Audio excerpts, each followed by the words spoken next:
we are looking for a pretty significant deceleration as we go into 2022. That growth is going to be strong, just not as strong as the first half. As we go forward here, I think you potentially could see some more bumpiness. We're still getting some very high and potentially very concerning inflation readings in the near term. I think we're heading to a transition, one ultimately that will create a stronger dollar. This is Bloomberg Surveillance with Tom Keene, Jonathan Ferro, and Lisa Abramowicz.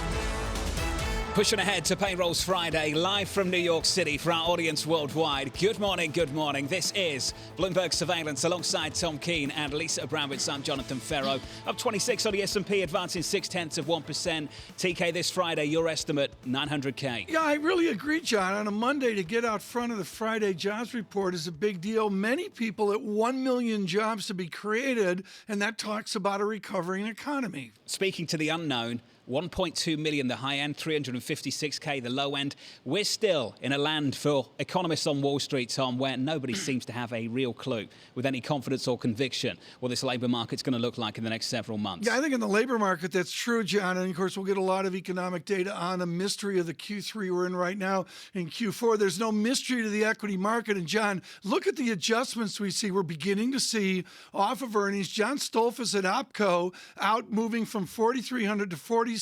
He's been a resilient bull, John, and maybe he's a resilient bull about the jobs report as well. 6 months of gains, Lisa, on the S&P 500 coming into August. It's quite a run. Yeah, and just because it's been old and just because people have been questioning it for a long time doesn't mean it can end, especially with these incredibly low real yields. There is a question, though, about margin pressures, and we've been talking about that after Q2. Some people saying that margin pressures have been overblown with a lot of companies able to pass along price increases.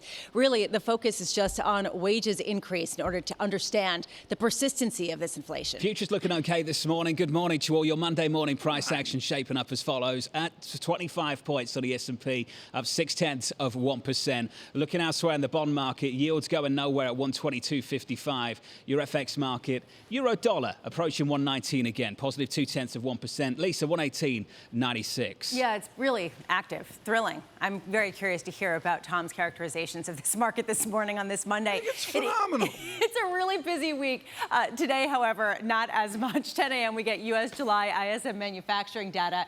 The focus will be on prices. How much are they rising? How much those price pressures are really crimping manufacturers? We got that data over in Europe earlier this morning, and it showed a record pace of hiring, trying to meet demand. This is a theme, and it continues to be, and how much more focus is going to be on this area as the reopening gets delayed from the Delta variant. 12:10 p.m., U.S. Surgeon General Vivek Murthy is planning to join Bloomberg Television. I'm interested to hear what the guidance is in terms of vaccinated individuals, the Delta variant. We heard over the weekend Anthony Fauci of the National Health Institute coming out and talking about how it is really bad, but he does not expect another wave of lockdowns.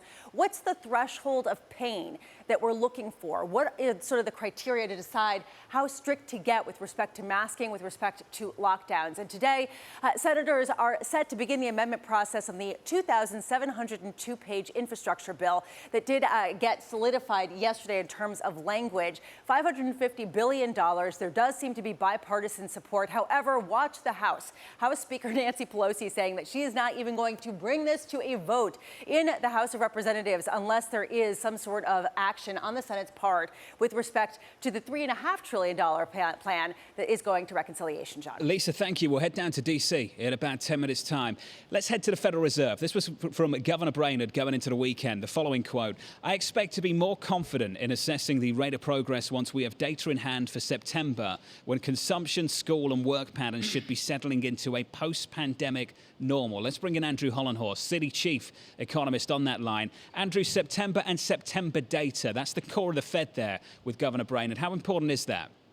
I think it's a really important statement. I think what Brainerd is doing here is really sending a clear signal that she is not going to be willing to support changes to policy before she sees that September data. And remember, that doesn't come until the beginning of October. So that's a little bit different from what we heard from Chair Powell. Chair Powell kind of left things a little more open, a little more flexible. We're watching jobs reports, but for Brainerd, clearly it's going to be what happens in September, children going back to school, unemployment benefits coming off. How much does that allow the labor market supply constraints that we've seen, the shortage of workers, how much does that ease? What is your Q4 estimate? That seems to be the big mystery, Andrew. Do you have an actual statistic, or are you like Governor Brainerd, just waiting and waiting for data? Yeah, I mean, I think realistically, all economists right now are waiting to see how the data come in. Again, I think it's interesting, actually, that we have this emphasis on the jobs numbers. Of course, we should always be watching the labor market. That is part of the Fed's dual mandate. But the issue we have here is not a lack of demand for workers or a lack of demand in the economy. We just saw that with Q2 GDP. The issue that we have is a lack of supply. And so it's a little bit strange to me to see Fed officials that are talking about whether policy should be more or less dovish based on the jobs numbers that we get. If we get weaker jobs numbers or weaker activity numbers, it's probably due to a supply side issue, not a demand side issue. And that's really not an issue that monetary policy can address. Andrew, what should they be watching then? So I think what you want to be watching here is prices above all else. And that's prices for goods in the economy, prices for services. And that's what we're starting to see is some of this inflationary pressure that's broadening out. It's not just about used cars. It's about a broader array of issues, as well as wages, which is maybe the key price for the economy. So upward pressure on lower end of the spectrum wages. That's certainly good news for those workers, but does it become an issue where those wage increases are getting passed through into price increases and we're seeing higher inflation? So I'd really be watching prices and wages above all else here. Yeah, and John, in the weekend reading, for example, Dana Telsey on retail and on stores, she made clear the supply constraint is endemic to retail, and she says it goes right back to Vietnam, that Vietnam can't get the stuff to us. You can pick up the data in China as well, Tom, going into the weekend and over the weekend. Lisa, downside surprise across the board almost. New export orders really disappointing too. Yeah, and the idea of this Delta variant, when you talk about supply chain kinks, actually really matters when you talk about this, the staffers on shipping tankers, container ships, and the fact that you have new restraints, you have people who are getting sick and not going out. John, you do think and you do hear in an increasing number of economist reports that it doesn't seem to be taking longer than many people expected to work through this. When will this factor into the Fed's calculus? So, Andrew, should they just pull back on QE? This was President Bullard. My preference would be to get to a decision in September, start sometime after that. My main goal would be to get it done by the end of the first quarter, just unwind the whole thing. Andrew, do you think that can happen? Do you think President Bullard and his argument can win over more and more people on the FOMC? I'm not sure if they're going to be as aggressive as what Bullard is suggesting and really get out of asset purchases entirely by the end of the first quarter. But I do think that we're seeing a Fed that's moving a little bit faster, a little bit further to pull back on these purchases. And it really makes sense. If you look at what's happened with the economy, what's happened with prices and inflation, this has all moved faster than Fed officials expected. And we had a rhetoric of FOMC rhetoric that was trying to kind of set up hurdles to pulling back on asset purchases, to eventually raising rates. And you're just getting through those milestones a lot faster than really anyone was expecting. So I think you do see a Fed that's increasingly moving faster here. Andrew, from an economist standpoint, what do big negative real yields signal? Is it about the nominal yield, the inflation expectation, or the residual, the actual real yield? So when I learned about real yields in graduate school, the idea of a negative real yield was almost something of a puzzle, because at negative real yields, essentially that's saying if you have any ideas for a productive project, no matter very productive, somewhat productive, it's more productive than negative. The return is more than negative. So you should be borrowing and you should be investing. So when you see a very negative real yield, it's telling you something about the equilibrium rate in the economy, and maybe something concerning about the equilibrium rate of growth. Usually you think real yields are associated with real growth rates. If those negative levels of real yields are telling us about a growth concern, then that would be something I would take a lot more seriously. I think what we're seeing now, though, is just a shortage of safe assets, maybe some continuing concerns over what's going on with the public health scenario. And a lot of these things will be resolved over the next year or so. So I don't expect real yields to stay this negative, but it is a bit puzzling to see them here. Andrew, before we let you go, I'd love to get your take on the infrastructure bill, whether that's currently being priced in. How much of an impact will the $550 billion plan have on economic growth, on inflation? So it matters for growth, it matters for inflation. This is very, very different from what we saw from prior rounds of fiscal stimulus that were focused on individuals, that were very large and targeted in time as well as to individuals. So this would be $500 billion in new spending or $1 trillion in total spending. over an 8-year or a 10-year period. So you're talking about, 100 billion, 200 billion a year. So it's not really a game changer in terms of the total amount of stimulus that's coming into the economy. And in terms of the market, I would just say we're getting a lot of developments on infrastructure and some of those over the weekend, but I don't know that it's really shifted the base case. It's been the market expectation that we will get some new spending, eventually through a reconciliation bill, we'll get some higher taxes as well. So I don't think that the market really has anything to respond to yet. Just quickly, Andrew, what's the guess for Friday? Friday, we're near the top end of the range. We think we get 1.15 million jobs. Part of that has to do with seasonal adjustments, so you have to be a little bit careful about interpreting the number, but we think this is really still a very strong demand side of the job market. There we go. Andrew Hollenhorst, Citi chief economist, looking for something north of 1 million, Tom. 900K, the median estimate. The range 1.2 all the way down to 350K. John, remember the last time we did this? And the time before we were that. talking and a the million, time before that. And it was like, oops. It's been pretty decent over the last couple of months, though, Tom. We've had some robust jobs growth. We just need to see a heck of a lot more of it. Yeah, well, we've got 7 million minimum to bring up here. And again, labor force participation is that number, John. I would suggest on the way to that, we've got terrific sets of earnings. Look at the way the market opens up this morning. Small cap, I got up 1%. Almost 1% here with the move. It's a nice move. And, I like the equity adjustment I'm seeing. People are moving their earnings guesstimates up. Outside of equities, Tom, looking at foreign exchange, Lisa, the Aussie dollar stronger, even with that weaker data out of China. Yeah, we seem to be shaking that off, don't we? There's a growing number of analysts. If you take a look at the China strategy, especially with the tit for tat between U.S. and China, people looking outside of China, areas that saw contagion, looking to buy those. I wonder how much that's factoring. A dollar weaker across the board here. We'll catch up with Michael Schowell on this in the next hour. Market Field Asset Management CEO from New York City this morning. Good morning. Alongside Tom Keene, Lisa Abramowicz, I'm Jonathan Ferro. Kicking things off this Monday morning with futures up 24, advancing 0.6%. From New York City, this is Bloomberg.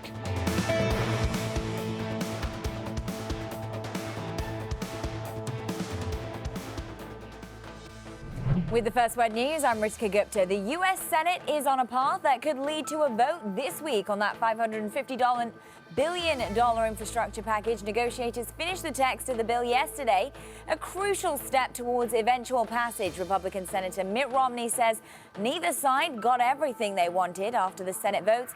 Final congressional action wouldn't take place until the House returns next month from a recess. The U.S. has formally blamed Iran for a deadly attack on an Israeli-linked tanker off Oman. Secretary of State Antony Blinken says there will be a, quote, appropriate response. U.S. Navy experts say they believe the ship was struck by a drone, killing 2 crew members. Iran has denied responsibility. And North Korea warns that upcoming U.S.-South Korean military drills could jeopardize talks between the 2 Koreas. That raises doubts about a diplomatic breakthrough less than a week after both sides announced that communications would resume. Kim Jong-un's sister said the plan to hold annual allied exercises seriously undermines efforts to restore ties. And it's the biggest acquisition ever for Square. That's the digital payments platform led by Twitter founder Jack Dorsey. Square has agreed to pay $29 billion for Australian buy now, pay later company Afterpay. Square says it is capitalizing on a shift away from traditional credit, especially amongst younger consumers. Simone Biles will return to competition at the Tokyo Olympics. The American gymnastics star withdrew from most of her events because of mental health issues, but she will compete in the balance beam final tomorrow. Global news 24 hours a day on air and on Bloomberg Quick Take. I'm Ritika Gupta. This is Bloomberg.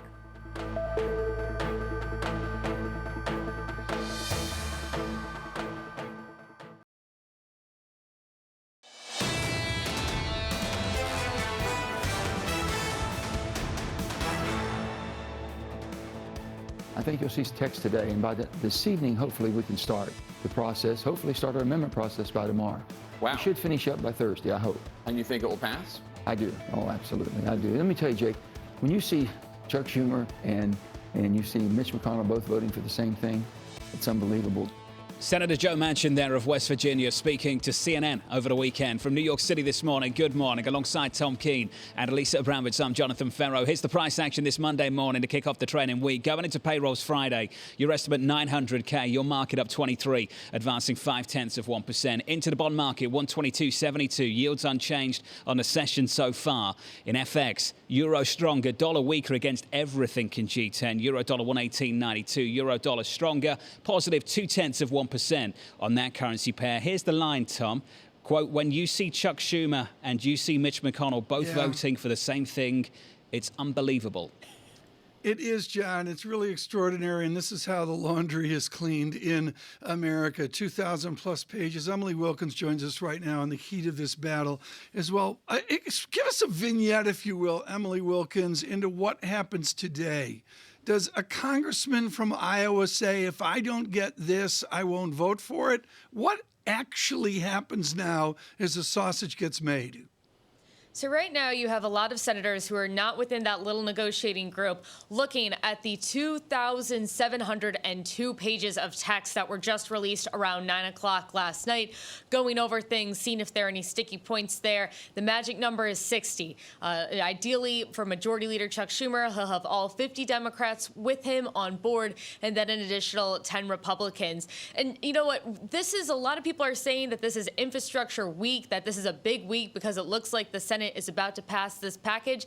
I would say that we're still in the middle of infrastructure summer, because even if the Senate does manage to pass this bipartisan infrastructure package, something that there could still be a lot of roadblocks on, depending on what Republicans want to do with amendments, it still needs to get through the House. The House says that they need that $3.5 trillion reconciliation package, and that still has a ways to go as well. Yeah, I'm glad you bring this up. Are the bills actually attached or are they separate?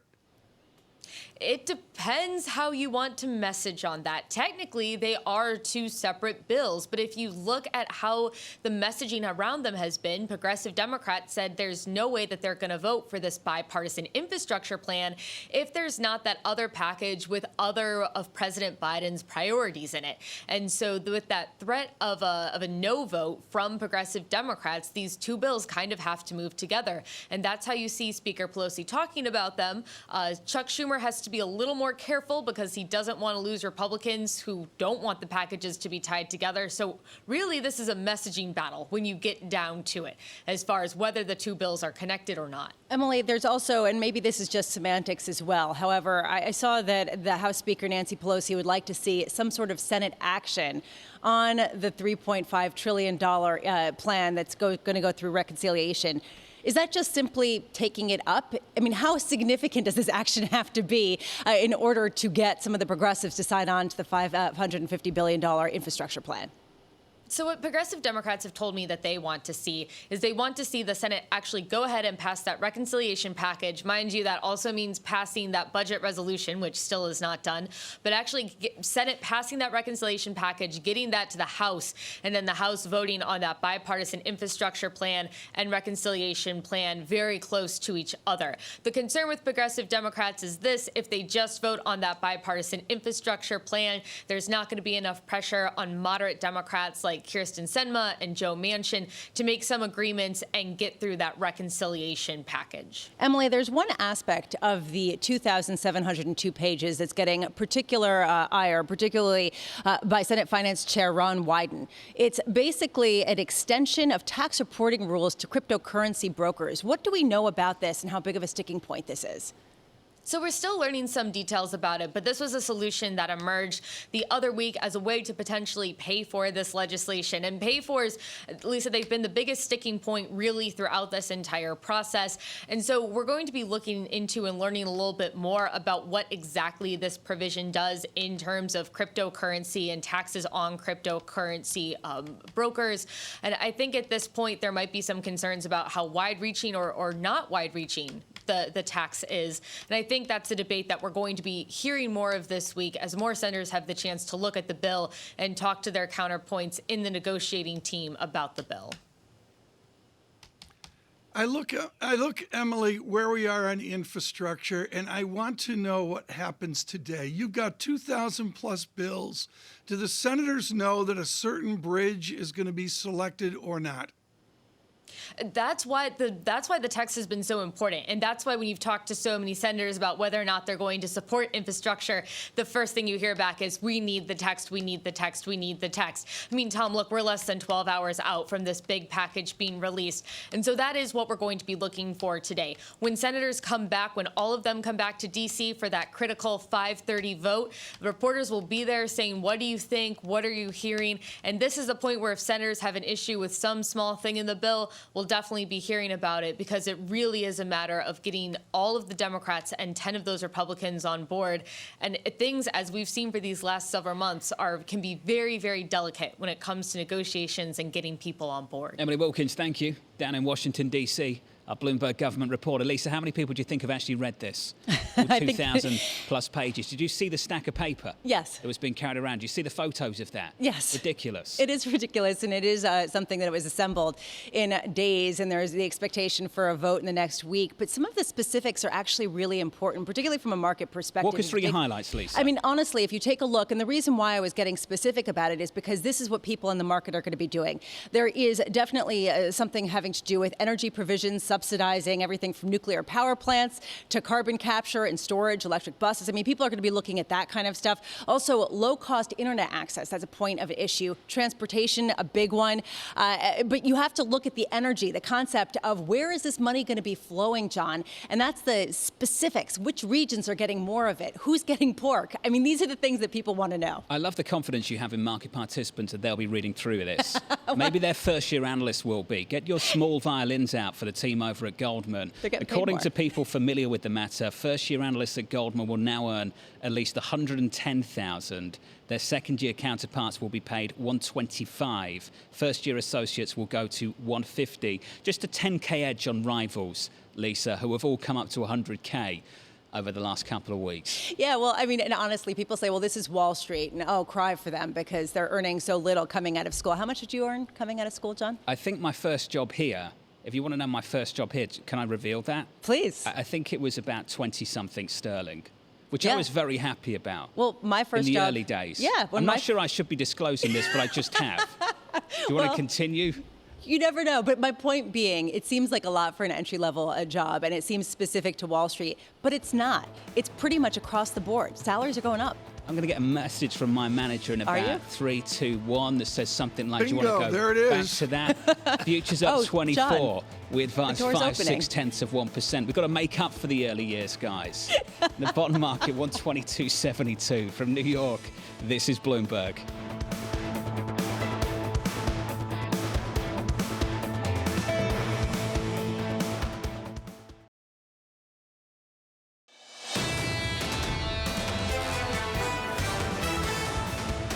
Live from New York City for our audience worldwide. Good Monday morning to you. Here is the Monday morning price action. 6 months of gains into the month of August on the S&P 500. The S&P right now advancing another 0.6%. Outperformance on the Russell, the small caps up a little more than 1%. Bit of underperformance versus the small caps on the Nasdaq. We're positive there about 0.5%. The story on the session, not the story over the last 30 days or so. Switch up the board. You see the difference just in the performance of, say, the small caps down on the month, and the Nasdaq 100 up on the month. A big spread. A lot of that performance came through the front half of July into the middle of the month. Towards the back end, we started to equal things out. We switch up the board again and get to the bond market. Through July, down 25 basis points on a 10-year. Right now, 122.88. Yields basically unchanged on the session on 10s, on 30s by a basis point higher to 190.64. And Tom, we come into a brand new trading month with very little consensus on what went right or wrong here. I'm not sure many people can get on the same page and explain that shift lower in yields we saw from the back end of Q1. Nicely explained on yields with a 5-year negative real yield, negative 1.99. John, I want to go back to that wonderful board you had showing the difference between small cap and NASDAQ. That's a 400 basis point swing, I believe. And the interesting thing, John, is can you get out front on that and figure out what August will be. I'm not even sure that's putting the right data, Tom. The swing might be wider than that. And the question I keep asking is a really simple one. What do you want to hold into year end? The Russell or the NASDAQ? Exactly. And when people answer that question, it does tell you a lot about what they think of the world and the data they're expecting on the macro side. And what's so important on that, folks, is John gets out front of the toughest thing, which is to get beyond what's going to happen the first week of August or Jobs Day on Friday. Somebody who's expert at that is Howard Ward, trying to get out beyond the next quarter with Gabelli funds, and certainly I can say legendary in growthiness. Howard, let's look at the debris right now. 12 months trailing. A sophisticate like Howard Ward knows that's TMT. And the answer is the 12-month trailing numbers are a ginormous bull market, up 30% or so. How do you get out to your measurement of growthiness, Howard, in 2023, out 2 years? Well, Tom, first of all, let me just say that the stimulus combined with the vaccination, to the extent that it's been used, and unfortunately it hasn't been used enough yet, have really combined to give us a very strong recovery. The GDP growth this year could be 7 or 8%. We haven't seen growth of that magnitude since 1951 when Harry Truman was president.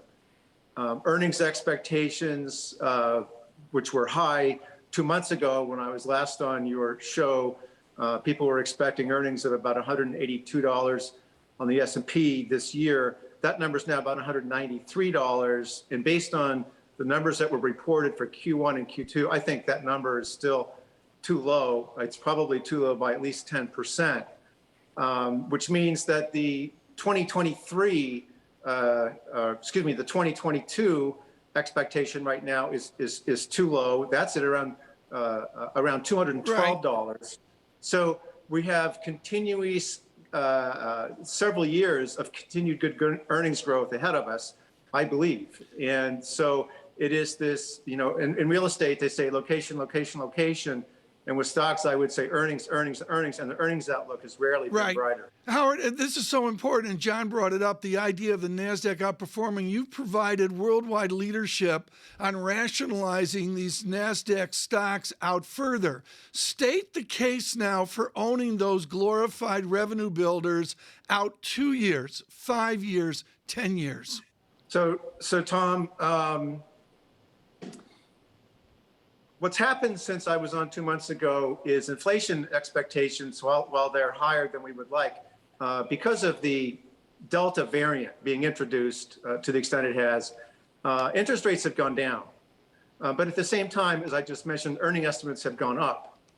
And when you look at the economic growth, as strong as it is this year, 7 or 8% GDP, it's probably more like 4% next year. We're already in an economy that has seen peak growth on a quarter-to-quarter basis and is beginning to slow. Slowing growth is generally a good environment for growth stocks. And when you get beyond next year, we're probably going back to GDP growth that has a handle on it of about 2%, simply constrained by the limits of the increase in the labor supply and productivity growth. Howard. And so slow growth, whether it's slowing or slow, these are good environments for growth stocks. Howard. And so the present value of those future earnings remains high. There's a question also about whether they're a monolith, right? We always talk about the FANG stocks as one entity, and yet we've seen a lot of divergence within the recent earnings and the outlooks. For example, the likes of Alphabet, Google's parent company, seeing ad revenue really picking up, whereas the likes of Amazon seeing a lower sales estimate. How much do you expect this bifurcation to continue of the haves and the have-nots within the growth world?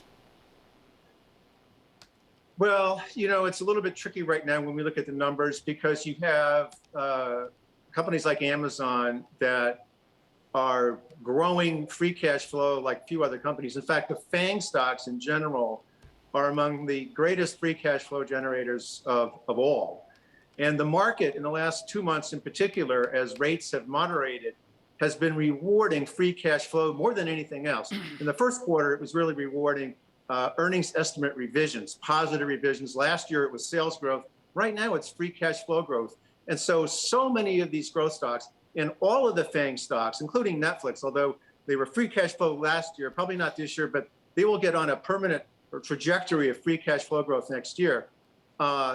These are wonderful places to go. And in the case of Amazon in particular, bear in mind, the company is up against monster comparisons, and Amazon has become Amazon because of Jeff Bezos' willingness to sacrifice short-term profit for long-term gain. He's become the richest person in the world following that strategy.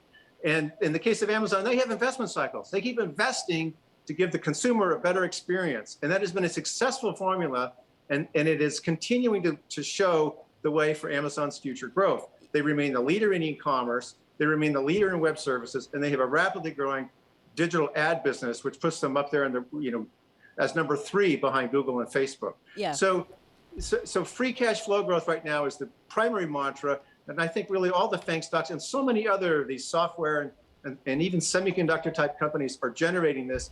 And this is what really gets us excited. I got to say, Tom, as I hear Howard talk, I think about the case for growth, the case for buying stocks that look expensive for people who say are in triple leverage all cash, who might not have been in this rally. That's been the Howard Ward mantra for years, and goes to Mario Gabelli and Howard Ward saying that growth is the new value. What's the value trap right now, Howard Ward, out to that 2023? What's the trap you see? Well, I think that the market got very excited about the potential for cyclical earnings growth. And I'm not saying that has gone away. It's simply that, and so you had stocks like Caterpillar, for example, which should be an obvious beneficiary of the pending infrastructure package, and also benefiting from the reopening trade and booming housing markets and construction. But yet the market had discounted that. And in fact, it's a good point to mention that as we saw with this most recent batch of earnings, whether it's Amazon or some of the others, the market has discounted significant earnings growth. But my perspective is it's still not where it should be. The earnings expectations are still too low for the market overall. But when you look at some of the cyclical names, particularly now with COVID striking us again, some of that cyclical fervor is going to come down, and some of that reopening trade in hospitality might be put on hold. And so I'd be very careful with a number of those stocks, whether they're transportation or hotel, restaurants. I think you have to be very careful there, because while I don't think we're going back to a base case of any kind of a countrywide lockdown on a regional basis or on a state-by-state basis, that's not so certain. And this is a problem, and the risk has risen because of the failure of more people to vaccinate. And I have to say that the TV personalities and politicians that have discouraged the vaccine and are continuing to discourage mask wearing are doing a real disservice to this country, and it's costing us illness and lives. And those people need to be held accountable. Howard Ward of Gabelli Funds. Howard, thank you, sir. As always, good to catch up. We'll continue the conversation on the pandemic with Johns Hopkins in just a moment. Your market shaping up as follows: up 23 on the S&P, up 0.5%. The deal of the morning was actually down under. Square buying Australia's Afterpay. What do you think? The buy now, pay later firm for $29 billion. What do I think? Square is worth more than $100 billion. And let's be clear, when it comes to the likes of Square, if the money's moving, Tom, they want to be there. And this is a part of the ecosystem where the money is moving. You just wonder when the cash moves. I mean, these big tech companies, John, you go, well, they ought to buy Square, but that was like, what, a story from 4 years ago? Well, Credit Suisse is 25 billion Swiss, Tom. And you've got Square that's north of 100 billion US. Oh, this is the growthiness Howard Ward's talking about. These banks miss the window, Lisa, to get those kind of deals done. Yeah. Square's getting bigger. Square's getting bigger, and it's interesting to see where they're getting bigger. And frankly, it actually challenges the big bank mainstream bread and butter of how they make money, which is basically buy now, pay later, and do it for a lot lower interest rate than, say, a credit card. This is the new model of credit. It's taking out the credit card. Exactly. It's taking out the credit card, which was one of the main streams of revenue. So even though Square paid a pretty hefty price, according to a lot of analysts, this does really threaten the preeminence of Wall Street. For the youth on Wall Street that only earn $100K a year and maybe can't get a credit card, Lisa, this is a great setup for them, isn't it? I think I have they one can do for you. The pay now, later. Look, Tom, Square's getting ahead of this. The new generation, the way they use money, the way they spend money, not with credit cards so much anymore. That's the approach. No, it's flipped on its head. There's no question about it, John, and you see that. I see it top to bottom in retail. Dana Telsey and others have talked about it. It's a complete new world for the banks. Square down a little more than 4% in the pre-market. Deal of the morning. Square to buy Afterpay for $29 billion in a bid to tap younger users. Did I say after? You say after. After. We could do a lot more than this, couldn't we? Tomato. You say tong, I say tang. I mean, it's all there is to it. Up 23. We advance a 0.5%. You watch Ted Lasso? I did not. Damn. This is Bloomberg.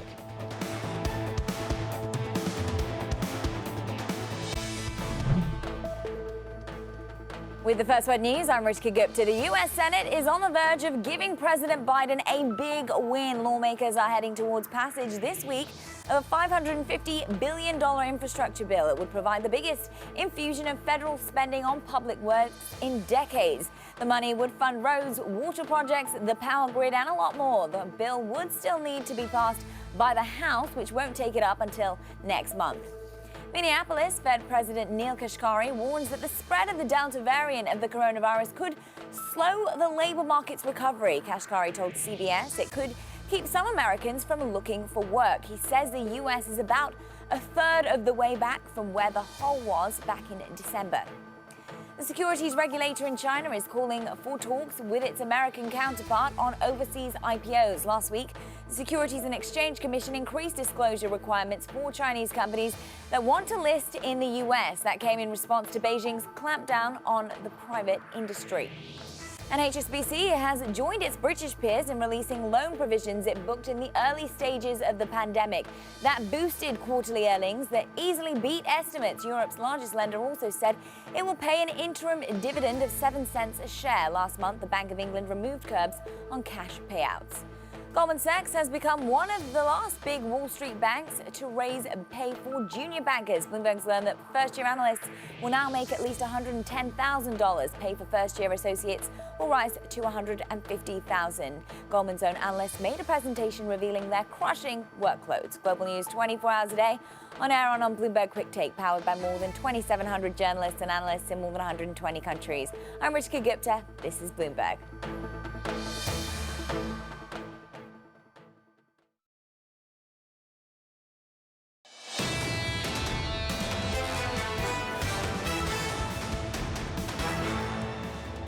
We're looking not, I believe, to lockdown, but we're looking to some pain and suffering in the future because we're seeing the cases go up, which is the reason why we keep saying over and over again, the solution to this is get vaccinated, and this would not be happening. Dr. Anthony Fauci there speaking to ABC over the weekend. From New York City this morning, good morning, alongside Tom Keene and Lisa Abramowicz. I'm Jonathan Ferro. This Monday morning, here is the Monday morning price action on the S&P. 6 months of gains. We add a little bit more weight to it, up 23 on the S&P. We advance a 0.5%. Yields unchanged on a 10-year at 122.55 through foreign exchange. Surprising to see the Aussie on top, a stronger Aussie in the mix, even off the back of weaker than expected data out of China. Euro dollar also stronger euro, 118.89, dollar weaker against everything it seems this morning. Euro dollar advancing, Tom, 0.15%. John, let's touch that briefly. What's the significance of a 119 euro? I would suggest a 119 euro is maybe the old 121 euro. I just want to try and work out, Tom, how the dollar trade lines up with what happens in the bond market and how the bond market moves line up with what happens with the economic data. And on the latter point, I have no idea. Well, we'll get to Friday and jobs report. We begin 3 days of coverage here on Wednesday. ADP, then claims, and then jobs. Right now, and this is so important, what did you do this weekend? Which beverage of your choice did you have? Which fancy restaurant did you go to? Or did you speak and do? Joshua Sharfstein is expert at the doing of medicine with Johns Hopkins Bloomberg School of Public Health, one of our leading experts on this pandemic. And he was out at 3400 Annapolis Road, I should say, in South Baltimore, getting 76 vaccinations done. Dr. Sharfstein joins us this morning. Describe the tentativeness, the fear of people getting vaccinated this weekend, Dr. Sharfstein. What is the character of their reticence and their courage to get vaccinated? Well, I would say that a lot of the people who came this weekend had heard about the Delta variant. They knew people who'd gotten sick, and they were there. They they came early. There was a huge surge early, which really, to me, makes it seem like people really want to make sure when they show up, that they're going to get vaccinated. And then there are people who you could tell were reluctant. And I'll ask them, what made you change your mind? Because you could have gotten vaccinated earlier. And usually they don't give an argument, they give a person. They'll say, my wife, my girlfriend, my brother, my boyfriend, my husband, and they're talking about somebody who really cares about them. And we've got to hope that people will listen. Maybe they won't listen to every expert, but they'll listen to their friends and family who are urging them to get vaccinated. What incentives can jumpstart this? Do you believe in $100 per vaccine? Or how about, I'd say an incentive would be Baltimore Oriole tickets, but maybe that would keep them away. Yeah, that probably wouldn't be at the top of my list given how they're doing right now. But, you never know. I would say that, this is not exactly a public health determination. It's sort of behavioral economics, what would really make people change their mind. And it's obviously a combination of incentives and standards, standards and expectations for what people should do. And for some people, there'll be some requirements. In Maryland here, all the hospitals, the universities like Johns Hopkins are all requiring a vaccination for people who can get it. So it's a combination of things, I think, that's going to move the needle. But I do think that the Delta variant, the surge in hospitalizations, the surge in deaths, all these stories about people regretting not being vaccinated, when it's too late for them to get vaccinated, is having an impact here. Dr. Sharfstein, let's not talk about behavioral economics for a minute. Let's talk about the science of the Delta variant and what the vaccinated individuals can count on in terms of protection. We got a study out of Israel this morning showing that about half of all diagnosed cases of the Delta variant of COVID were among people who are vaccinated. What's the latest on how well protected you are from infection, how well protected you are from transmitting the virus if you are inoculated? So I think the best way to think about the vaccine is it's like an umbrella. This is not an analogy I came up with, but I like it. It's like an umbrella, and if you have an umbrella, it's not raining that hard, and you're not outside for too long, you're going to stay dry. On the other hand, if you're outside for a long time, if it's a really bad rainstorm, then you could still get wet. And the situation here is that when people are exposed to an enormous amount of the Delta variant, they can still get sick. It's much more likely to be a mild illness. But if they are inside without a mask, at a bar, those kinds of situations, it's possible. And you're going to see more breakthrough infections the more Delta variant that's out there. Israel is a hard situation because so many people are vaccinated, so you would expect a greater proportion of breakthrough infections to be among the vaccinated. In the United States, we haven't seen that because we have so many people unvaccinated.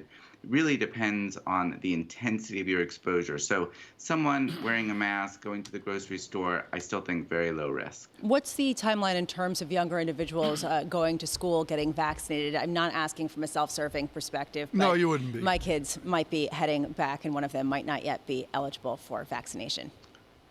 Well, it's a question right now because my understanding is that the FDA has asked for larger studies. And so it's how quickly those can get, enrolled and the answers can come. And if they're looking for a couple months of safety data like they were before, it'll be, a couple months. So I would expect it'll be at least into the fall. Joshua Sharfstein, good to catch up. Doctor, thank you. Bloomberg School of Public Health Vice Dean. This from President Kashgari over the weekend on Face the Nation, echoing some of those concerns, Lisa. Quote, I was very optimistic the fall would be a strong labour market with many of those Americans coming back to work. Still his base case, but he goes on to say, if people are nervous about the Delta variant, that could slow some of the labour market recovery. That would put some emphasis again on the September data, which for much of it you'd have to wait until October to get. So this could be a while. Yeah, and this actually goes to the expectation that it's not going to be until December that the Federal Reserve is going to announce tapering. I do wonder if September is the right date at this point, John. If people are concerned about spreading the Delta variant to unvaccinated children at home, how this changes the equation. I mean, really, that is significant for a lot of people. If you'd seen the housing market, you'd think everything else was okay. wouldn't you? If you just sort of woke up after the last 2 years, you'd think everything was great. Front page of the FT, Tom. Pandemic fuels broadest global house price boom in 2 decades. Second paragraph. Of the 40 countries covered by OECD data, just 3 experienced real-term house price falls in the first 3 months of this year. That's the smallest proportion since the data series began in the year 2000. These housing markets worldwide are on fire, big time. They're a tangible asset. I mean, they just simply switch out in from equity markets and all that into, where you're going to put your money, you can leverage up in housing. So, I look at the housing market as actually pretty stable. What I would say, John, is we're back to year-over-year gains that we saw in 2006. And anybody with a collective memory was going, how long can that keep up? And how long can it keep up? Yeah. Yields on a 10-year right now, 122.55. In the equity market, we advanced 22 points. On the S&P 500, positive 0.5%. Dollar is weaker this morning against everything in G10. Euro dollar 118.91. That currency pair advancing 0.2%. What did you want to get? Long euro? No, I just the missed equity my market. my entry point on dollar. I've got to wait for a dip. I'm going to buy the dip. You wait, Tom. Alongside Tom Keene and Lisa Abramowicz, I'm Jonathan Ferro from New York City this morning. Good Monday morning. This is Bloomberg.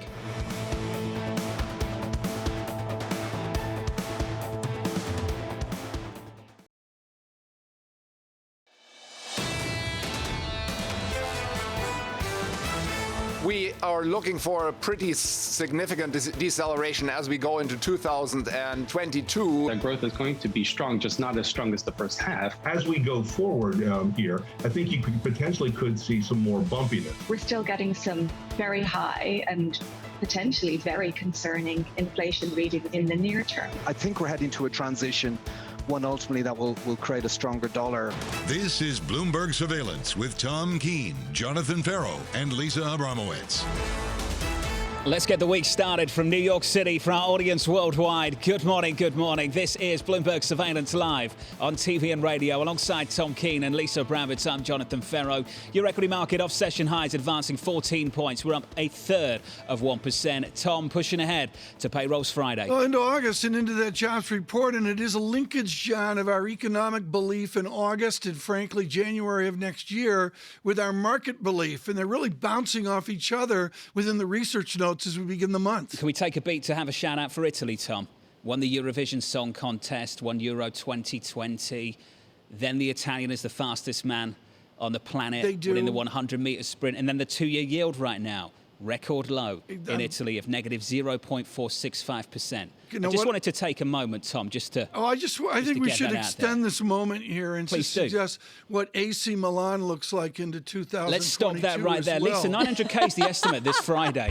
The range is really wide for payrolls. I was going to say correlation or causation, and that was a really nice slip in to try to move on quickly and get it out of the way. Yeah, the jobs number is going to be really key. And the question I have is how much slack really is there in the labor market? We know that the demand to hire is there. The question is supply. The question is whether we've seen the kinks worked out or whether we do have to wait till September, John. September is the month for so many people at the Federal Reserve. Let's get to the price action this Monday morning. Good morning to you all. Equity futures on the S&P 500 shaping up as follows. We advanced 16, up by 1/3%. Into the bond market, yields unchanged at 122.38. If you're just waking up, have a sneak peek at the FX market. Dollar weaker to kick off the month of August. Dollar weaker against pretty much everything, with the exception of pound sterling at the moment. The commodity currencies on top. Norway, the Aussie, really surprising to see the Aussie dollar doing well despite that weaker than expected Chinese data, Tom. John, what's so important, I'm glad you bring this up because Michael Schul is going to talk about volatility here. But John, I wonder if the mystery of August is going to be dollar volatility. That hasn't happened. We can get our teeth into that in a moment. Lisa, euro dollar 118.91. We advanced there 0.2%. Yeah, one of the key questions behind all of the potential volatility is inflation. And we're going to get a read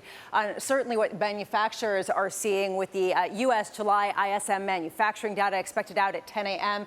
Really, the key question to me is how much are prices rising? We know they are rising, but they have continually beat to the upside when it comes to how fast inflation has been. How long can we talk about the T word, transitory, or does it start to become something else? 12 p.m. at noon, the Senate reopens and resumes infrastructure bill consideration. They do have that 2,702-page document to look at, to start amending, to start haggling over. The details are fascinating.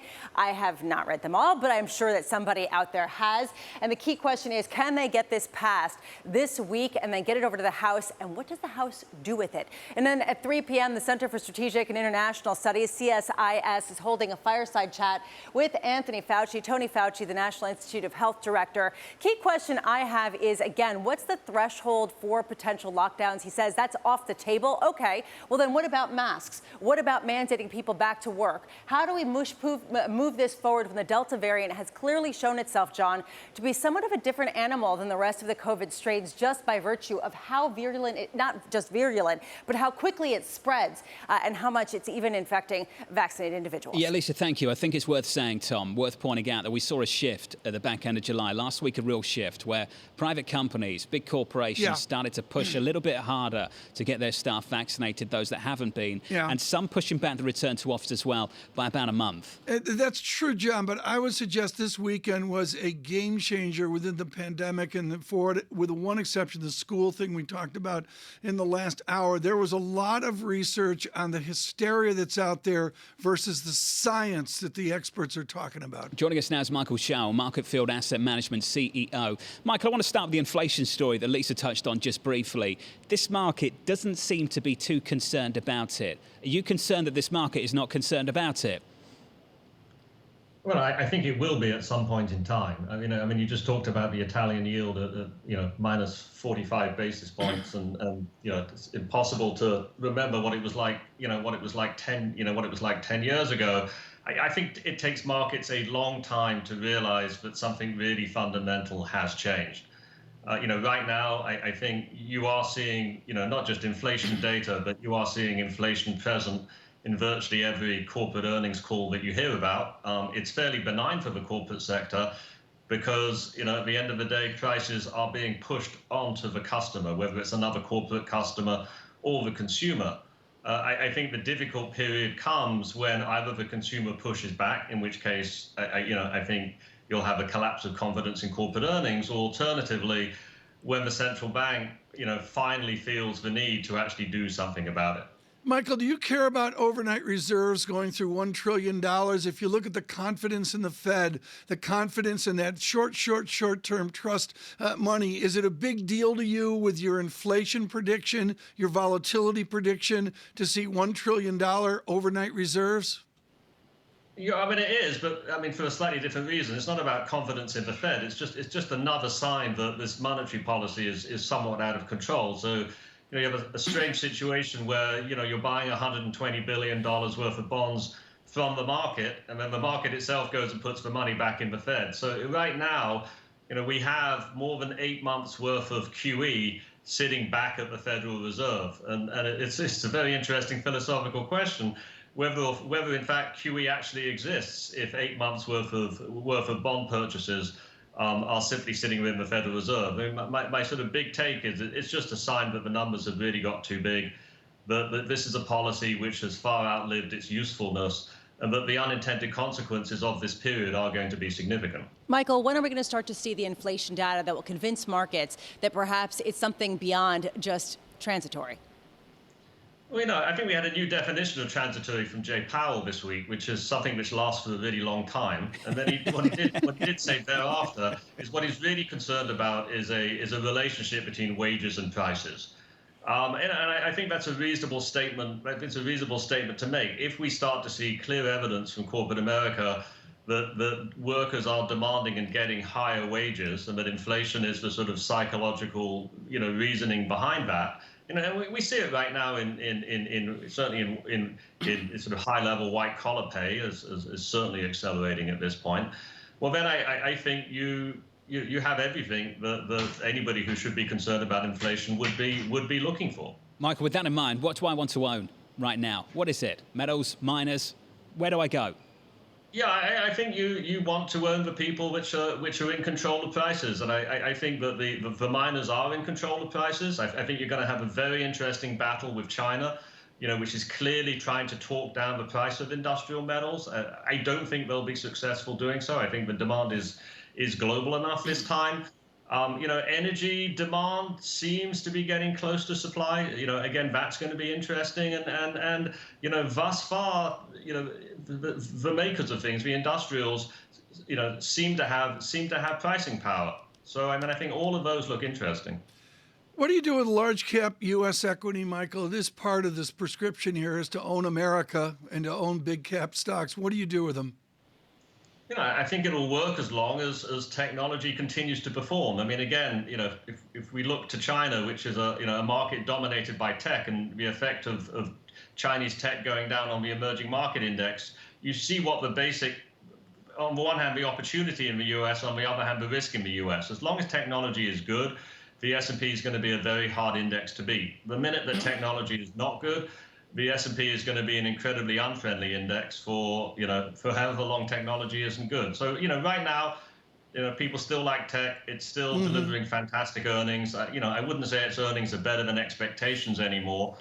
But forecasting the demise of this technology bull market is very difficult. Really tough. Michael, we've got to leave it there. We've got to run. It's got to catch up, as always. Michael Shao, Market Field Asset Management CEO. Need to work out how this slowdown in China develops and what it means for this market. We had Damien Sassour of Bloomberg Intelligence on air a little bit early this morning. He was with the on following earlier two this stats. morning? Really? These stats, Tom. China makes up over 25% of all dollar-denominated EM bonds trading above 7%.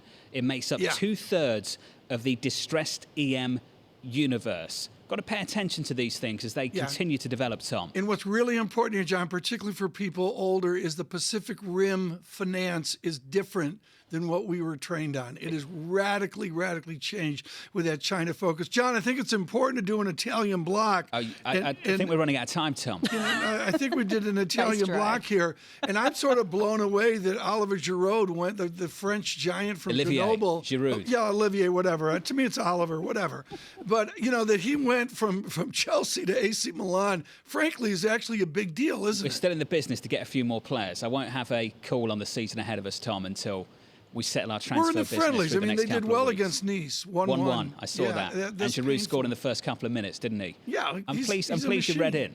I wanted to get Lisa's reaction to that data out of China too. So I'll repeat that if you didn't hear. Those two stats that come from our team at Bloomberg Intelligence, 25% of all dollar-denominated EM bonds trading above 7%, Lisa. That's quite a number, making up 2/3 of the distressed EM universe. China. Oh, is this China? Yeah, well, and you see actually defaults creeping up because you see the authorities in China allowing it to happen, trying to create more of a capitalistic kind of society that way.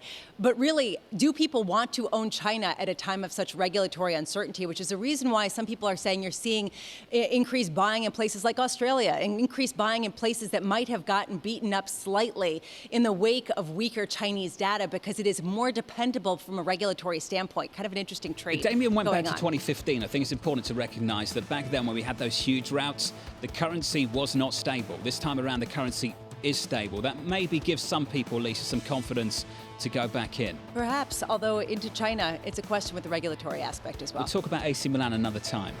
I'm feeling a bit nervous about the season ahead. Up 17 on the S&P, up 0.4%. Be a Red Sox fan. From New York City. Aren't you doing well this year? No, we're not. The Yankees are on a tear. Are they? I thought the Yankees were terrible. The Yankees were. Trade deadline. They rocked it. Okay. Do you want to talk about that later? Later. Okay. I'm screaming. All right, take a deep breath. Dreaded Yankees. You're screaming most mornings. Up 0.4% on the S&P. This is Bloomberg.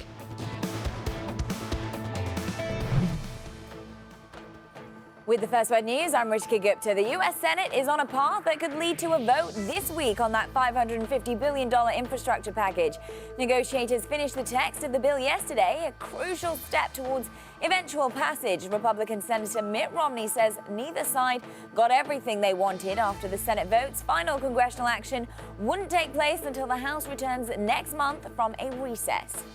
The U.S. has formally blamed Iran for a deadly attack on an Israeli-linked tanker off Oman. Secretary of State Antony Blinken says there will be a, quote, appropriate response. U.S. Navy experts say they believe the ship was struck by a drone, killing 2 crew members. Iran has denied responsibility. It's the biggest acquisition ever for Square, the digital payments platform led by Twitter founder Jack Dorsey. Square's agreed to pay $29 billion for Australian buy now, pay later company Afterpay. Square says it is capitalizing on a shift away from traditional credit, especially amongst its younger consumers.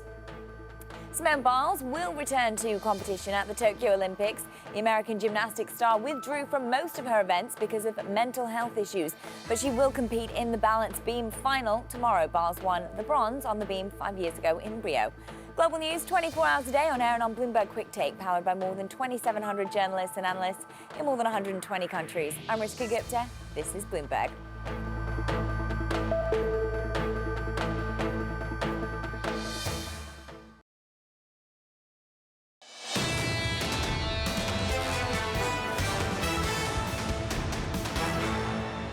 I was very optimistic the fall would be a very strong labor market with many of those Americans coming back to work.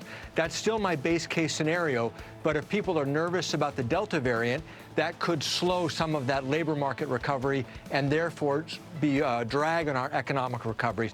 That was President Neel Kashkari on Face the Nation over the weekend from New York City this morning. Good morning. Alongside Tom Keene and Lisa Abramowicz, I'm Jonathan Ferro. And before we get a market check, let's just sit on that quote from Kashkari there, Tom.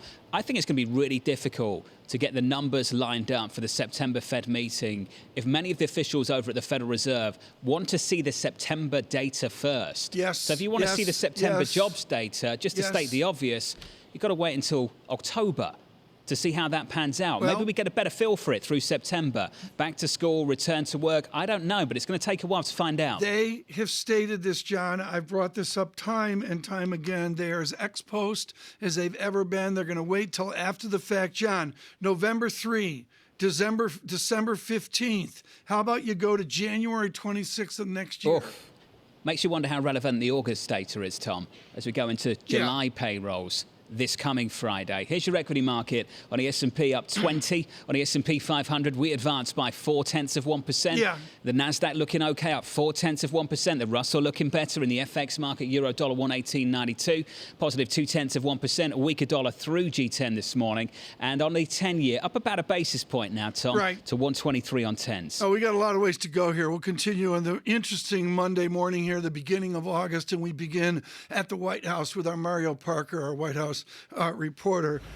Excuse me. Mario, I want to know what this administration's plan is, their cogent plan on the virus and masks this morning. I can't figure it out.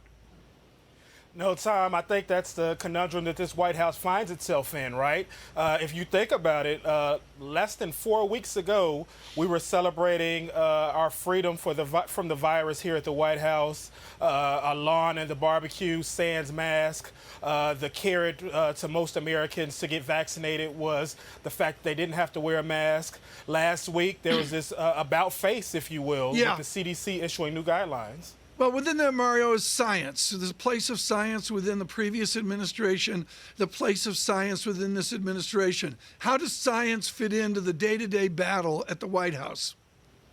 Well, this White House, as painful as it is, they'll concede that they're going to be led by science. Now, science may not always align with their political aspirations. Joe Biden campaigned on saying that he would tell the hard truth, that he would listen to the scientists and the experts, and he's doing that right now, though it does put the White House in a tough position politically. Mario, I love that. Science may not always comply with political aspirations. There is a question here of what the likely path of the scientific recommendations will be. Is it just going to be mask mandates? Will it be federally? Is it for everyone? And for how long?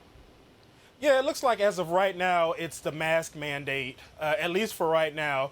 President Biden, as he was leaving the White House last week without giving much detail, said that other restrictions are likely to come, particularly if people don't get vaccinated. He didn't give details as to what those restrictions would be, but the likelihood, Dr. Fauci yesterday said that the likelihood of like mass restrictions vis-a-vis what we saw last winter are very unlikely. There are enough Americans to kind of vaccinated to kind of stem that type of trend. Has some of the dissonance over the mask mandate trickled into infrastructure talks or the support that President Biden has from members of both the parties? No, this is the one bright spot in a rough 8 days or so for the White House. As we mentioned last week, they were, in some regards, it seemed as though they stumbled with the handling of the Delta virus. There was the eviction moratorium that caused some intra-party finger pointing. But the infrastructure deal seems to be the one bright spot that the White House has right now. It's a big win for the administration. Mario, how do they link infrastructure together with the two bills? In our earlier conversations this morning, that seems to be the raging battle for the president's left. No, absolutely, Tom. As you mentioned, this is going to be the kind of the tightrope that President Biden has to kind of navigate here in the coming weeks, right? Well, he has a win with the infrastructure, one of the centerpieces of his presidency. He does have to keep that left flank on board, and the only way to do that is to go through to pass his so-called care economy package that progressives like, to keep them on board with his bipartisan infrastructure bill right now. Scathing comments going into the weekend from Congresswoman Alexandria Ocasio-Cortez, saying the following: "Now we're scrambling, but it could have been avoided with better communication and, frankly, more forthright leadership from the White House." That was on evictions, Mario. Can you walk me through what happened over the weekend and what on earth happened with this? Yes, there was a lot of finger pointing toward the middle of last week. The White House knew that this was coming with the Supreme Court decision previously. And so the White House tried to speed something through Congress that put the heat on the House. The House wasn't able to do anything with such short notice and made sure to mention that the White House gave them such short notice. And now, as you mentioned, Jonathan, you've got Alexandria Ocasio-Cortez on the leftward flank criticizing this White House for its handling of this eviction moratorium. Not good. Mario, good to see you, sir. That's for sure. As always, Mario Parker, Bloomberg White House reporter. Mario, thank you. Those numbers from the Census Bureau survey that we quoted going into the weekend, Lisa, worth quoting again. An estimated 3.6 million households who've fallen behind on their payments are somewhat or very likely to face eviction over the next 2 months. If this expires, it has expired. About 7.4 million households are behind on rent in total. They are staggering numbers. And it's not evenly distributed. If you take a look at the different regions within the United States, the South actually may be hardest hit by some of these evictions, which is interesting from a political standpoint, in addition just from a human standpoint, is how much trauma might be more concentrated. But how this will play out for President Biden heading into the midterms. Just didn't get an answer to that over the weekend, did we, Lisa? No. Why did they wait so long to ask Congress? I just can't get my head around that. They're the really day before. Yeah, there was no answer, not that I could tell, in terms of why it wasn't more on their radar. They did say that the administration did say they had been discussing it behind closed doors, and yet the urgency seemed to not be there. Speaking of urgency, Tom's itching to get some breaking news, Lisa. So give him 30 seconds. Go ahead. Breaking news out of the UK, out of England, Tom, out of North London to be precise. Yeah. Harry Kane hasn't shown up for training, apparently. Yeah. He was due to return this morning following a short holiday, and he hasn't turned up for training. What's so it mean, John? your Spurs I'm just might lose your Harry to Manchester City. I've been off my Tom. game today. I'm so worried about this. I can tell. I can feel that. You know, the off the game part. I just didn't know why. He wants to go to one of the Manchester teams, right? Manchester City apparently in the mix. So yeah. he's going to go to Manchester City with Jack Grealish, right? You're going to have Possibly. Grealish and Well, we've got to Kane see if playing Grealish together? leaves Villa. Who has That's all the that transfer money? talk. Where's Man City's money to afford that? Not from England, Tom, from the Middle East. That's where the money's coming from. A lot of the money, anyway. And now they're a big club. They're getting a lot of revenue too. It's un-British. It's like un-American. It's just un-British. Yeah, you can say that. I won't. Okay. Tom Porcelli's going to join us on The Economy. RBC chief US economist coming up very shortly as we count you down to Payrolls Friday. A ton of Fed speak. A divide between Governor Brainerd and President Bullard. Who wins out? That's an important question from New York City this Harry, morning. we Good hardly morning. knew you. This is Bloomberg Surveillance.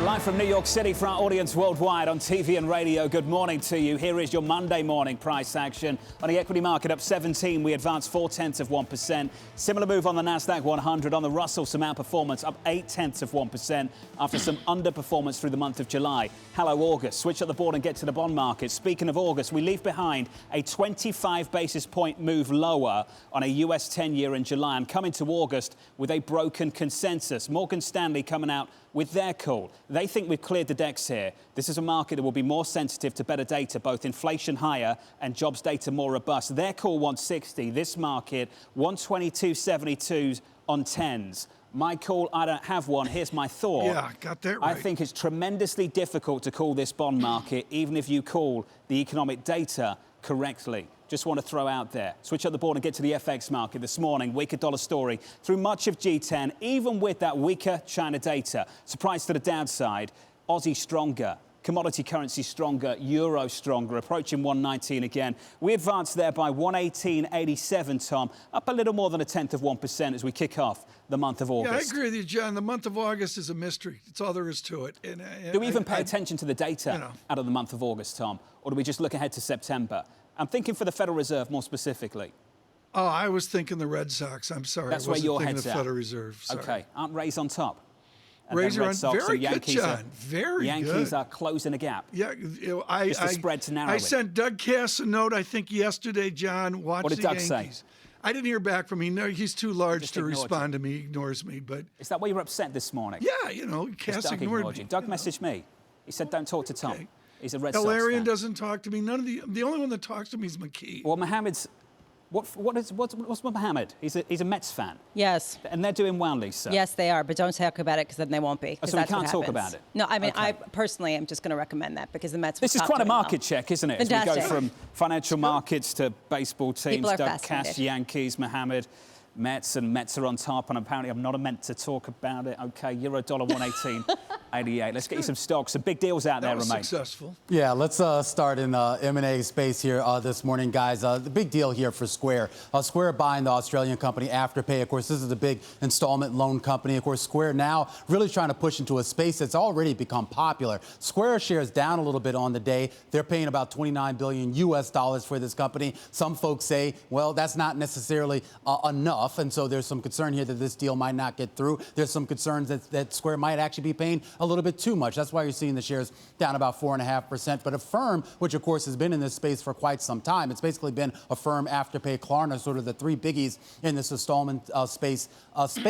We should point out that Affirm shares are up here. The stock had actually been underperforming here since the IPO that it had back in January, but it's getting a little bit of a pop here, up about 8% here in the pre-market. Another big deal here. This is with Parker Hannifin, of course, a big aerospace component company, going to buy Meggitt over there in the UK. Of course, this is a big deal here. It's about $9 billion, but it's going to double the size of Parker Hanniffin's aerospace business. So another big cross-border deal to keep an eye on here and to see whether this actually gets worked out and whether there are any sort of antitrust concerns. Flip up the board here. A few other stocks to keep an eye on. This in the travel space. Remember, last week we did see the airlines get sold off pretty heavily. They're getting a nice little bid today. There is still some concerns here about the Delta variant and how this might affect travel going forward. But then on the plus side, you had two interesting developments here. And that was the first full completion of a cruise from Carnival Corp. This is their Princess line, which went from Seattle to Alaska and back. And then Norwegian did the same. This was from a trip out of a port in Greece, went around a few of the European islands and back again. These were the first two full successful with paying passengers on board that we've had since the pandemic here. Another sign of normalcy, but again, keep an eye on the Delta variant, guys, and see whether that has any sort of effect on this going forward. And John, that's important. That would explain where Lisa was. She was not on Crete. Lisa was not on Crete. Did we confirm where Lisa actually was? Yeah. We never did we? Maybe she was on a boat floating around. We're going to thank Romain. Thank you, Romain. Romain, looking thank forward you to the so much. close a little bit This later afternoon. on Bloomberg Television, about that. alongside Taylor Riggs and Caroline Hyde. Where was Lisa? Lisa, did we confirm? No, we didn't. I'm going to have We're to not go confirming. do some more field research to come back and Are you let going you know away where again? I was. Are you done? Is the vacation series done for the summer? Oh, no. I want to. There's an additional episode. I want to say no, but unfortunately, Yeah. it's yes. Is it yes? Yeah, I It is don't yes. have any more planned Okay. vacation. This So now summer. you're just asking a load of questions about kids back to school every single morning That's for no right. particular reason whatsoever. That's right. For no reason, I'm going to be Of course. We really understand. gloomy. We She's got the understand. third grader reading War and Peace. Even gloomier, Lisa. Yeah, well, Even just- gloomier. that's what happens when I don't get vacation. So get ready. Futures up 19, the VIX 18.43. We need to get ready for an economic week, and we get a briefing from Michael McKee, our chief economics and policy correspondent. The jobs report on Friday will frame what? Does it frame the Fed for the next meeting, or is it just another data point along the way? just another data point along the way, in the sense that the next meeting doesn't come until after they get the August jobs report. So we're going to have two sets of numbers to work with. And, this meeting is going to be kind of a little different. This data, we always look at how many jobs are created, but this month what everybody wants to see is how many people are looking for work. Are we seeing the labor markets open up some so that people come back into the labor market looking for jobs, and the big holes that we have can sometimes get filled? Link this into the labor participation rate, which is not recovered to February pre-pandemic. It's interesting. You take a look at the participation rate by age cohorts, and the prime age, 25 to 54, has kind of stayed flat. It's the older folks like me and you who have dropped out of the labor force. Yes, yes, we have. The graph Still waiting for that one, Mike. The graph is tremendous. Yeah, I said it. I set him up. He knocks him down. John's got the thing on his desk, the sand thing on his desk, the hourglass. These are the days of our lives. Could like you get my walker, please? I need my walker. Carry on, Michael McKee. So we have to fill the hole left by the folks who had decided to retire. Oh, really? And so, other than you're keeping the jobs report going here, Tom. Whose idea was this? Mike, how relevant is this data this Friday, given we have a Federal Reserve, some of the policymakers on this Federal Reserve are waiting for the September data that they will not see until October? Yeah, we will get the August data, so we'll have 2 months of data for their next meeting. But the question is not what they're going to do, but when they're going to announce what they're going to do. And so this meeting isn't really going to play into that too much. It appears, from what Jay Powell said at his news conference, that they are not going to be making a major announcement at Jackson Hole, but they could always change their minds, I suppose, if the data came in very strong. We are expecting a pickup. We are expecting better news. Maybe that makes the markets feel better. But there's not going to be any change in policy anytime soon. Well, you bring up Jackson Hole. This line from Governor Brainerd: I expect to be more confident in assessing the rate of progress once we have data in hand for September. Was that Governor Brainerd pouring freezing cold water over Jackson Hole speeches, Mike? Yeah, I think so. And one of the reasons that I asked and others asked about Jackson Hole in the news conference last Wednesday was that the market's expecting Jay Powell, or was expecting Jay Powell, to maybe lay out their tapering plans. If he were to do that, it would mean that they had agreed at their meeting to a plan that he could lay out. And it appears from everything else he said that they did not. We'll get the minutes, of course, before we get to Jackson Hole.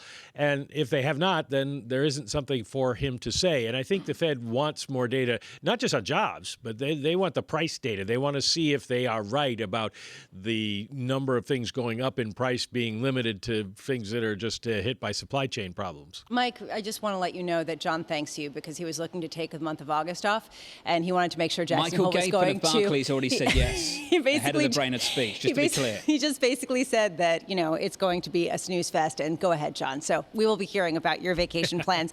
Mike, going forward, though, you talk about price pressures. There was a redefinition of transitory by Jay Powell, which means it's a long time, as we were just hearing from Michael Sowell earlier today. What are some of the data points that you find most important when it comes to price pressures in the next few months that could indicate how quickly they will taper, and even the potential for rate hikes that currently are being priced out? Well, the next and most important number coming up in August is going to be the CPI, because it comes out in the middle of the month. The number that the Fed follows, the PCE, just came out. It comes at the end of the month. So for this month and ahead of Jackson Hole, it's going to be CPI, and it's going to be, we're going to watch used cars, we're going to watch rental cars, we're going to watch hotel rates, and we'll look for any price pressures anywhere else that appear to be building. Not that they're not already higher, but that appear to be building. John, he's going to be watching the Desert City Ramblers at the $1 Million Cowboy Bar in Jackson Hole. That's really what he's going to be doing. Mike's just looking for an excuse to still actually go. That's true. We were all talking about that after the news conference when Powell says, I'm going to give a speech. It's not going to be very interesting. And we're all like, don't tell our boss. Do you think different officials, Mike, at the moment are making a decision on tapering based on different things? When I hear the likes of Kaplan and President Bullard respectively talk about tapering, I hear them talk about the context that the decision was made in 12 months ago, which was an emergency, a crisis, the threat of a depression, $120 billion a month. It's needed. And now I hear them say we don't need that anymore. When I hear others talk, I hear them talk about the data. Let's wait to see how the jobs market progresses. Aren't we having two different conversations here? And after a conversation with Mohamed El-Erian on Friday, and Jim Bianco of Bianco Research wrote in as well, they were wondering whether Chairman Powell's appeared inconsistency with his communication is actually just a reflection of the inconsistency within the Federal Reserve on key arguments.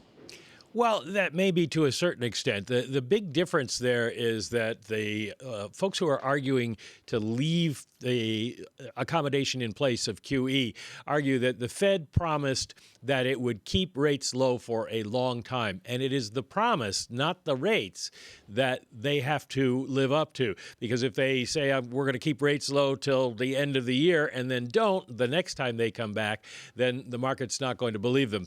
There's firm believers in forward guidance, which is what this amounts to. But the people who think that they should start tapering soon are starting to look at the cash piling up in the system, and they're starting to worry that we're going to see some major disruptions to the financial markets. Mike, thank you. Where did Tom Porcelli go? I thought we had Tom Porcelli here. Yeah. He didn't pick up the phone. I think we scared him away. He didn't pick up the phone. Michael McKee, great for you to jump in the seat. 90 Anyway, minutes. Michael, thank you. Michael, thank you. Looking ahead, I think, to Jackson Hole in some way, shape or form. Equity futures up 20 on the S&P, advancing 0.4% in the next hour. Stephen Stanley of Amherst Pierpont from New York City. This is Bloomberg.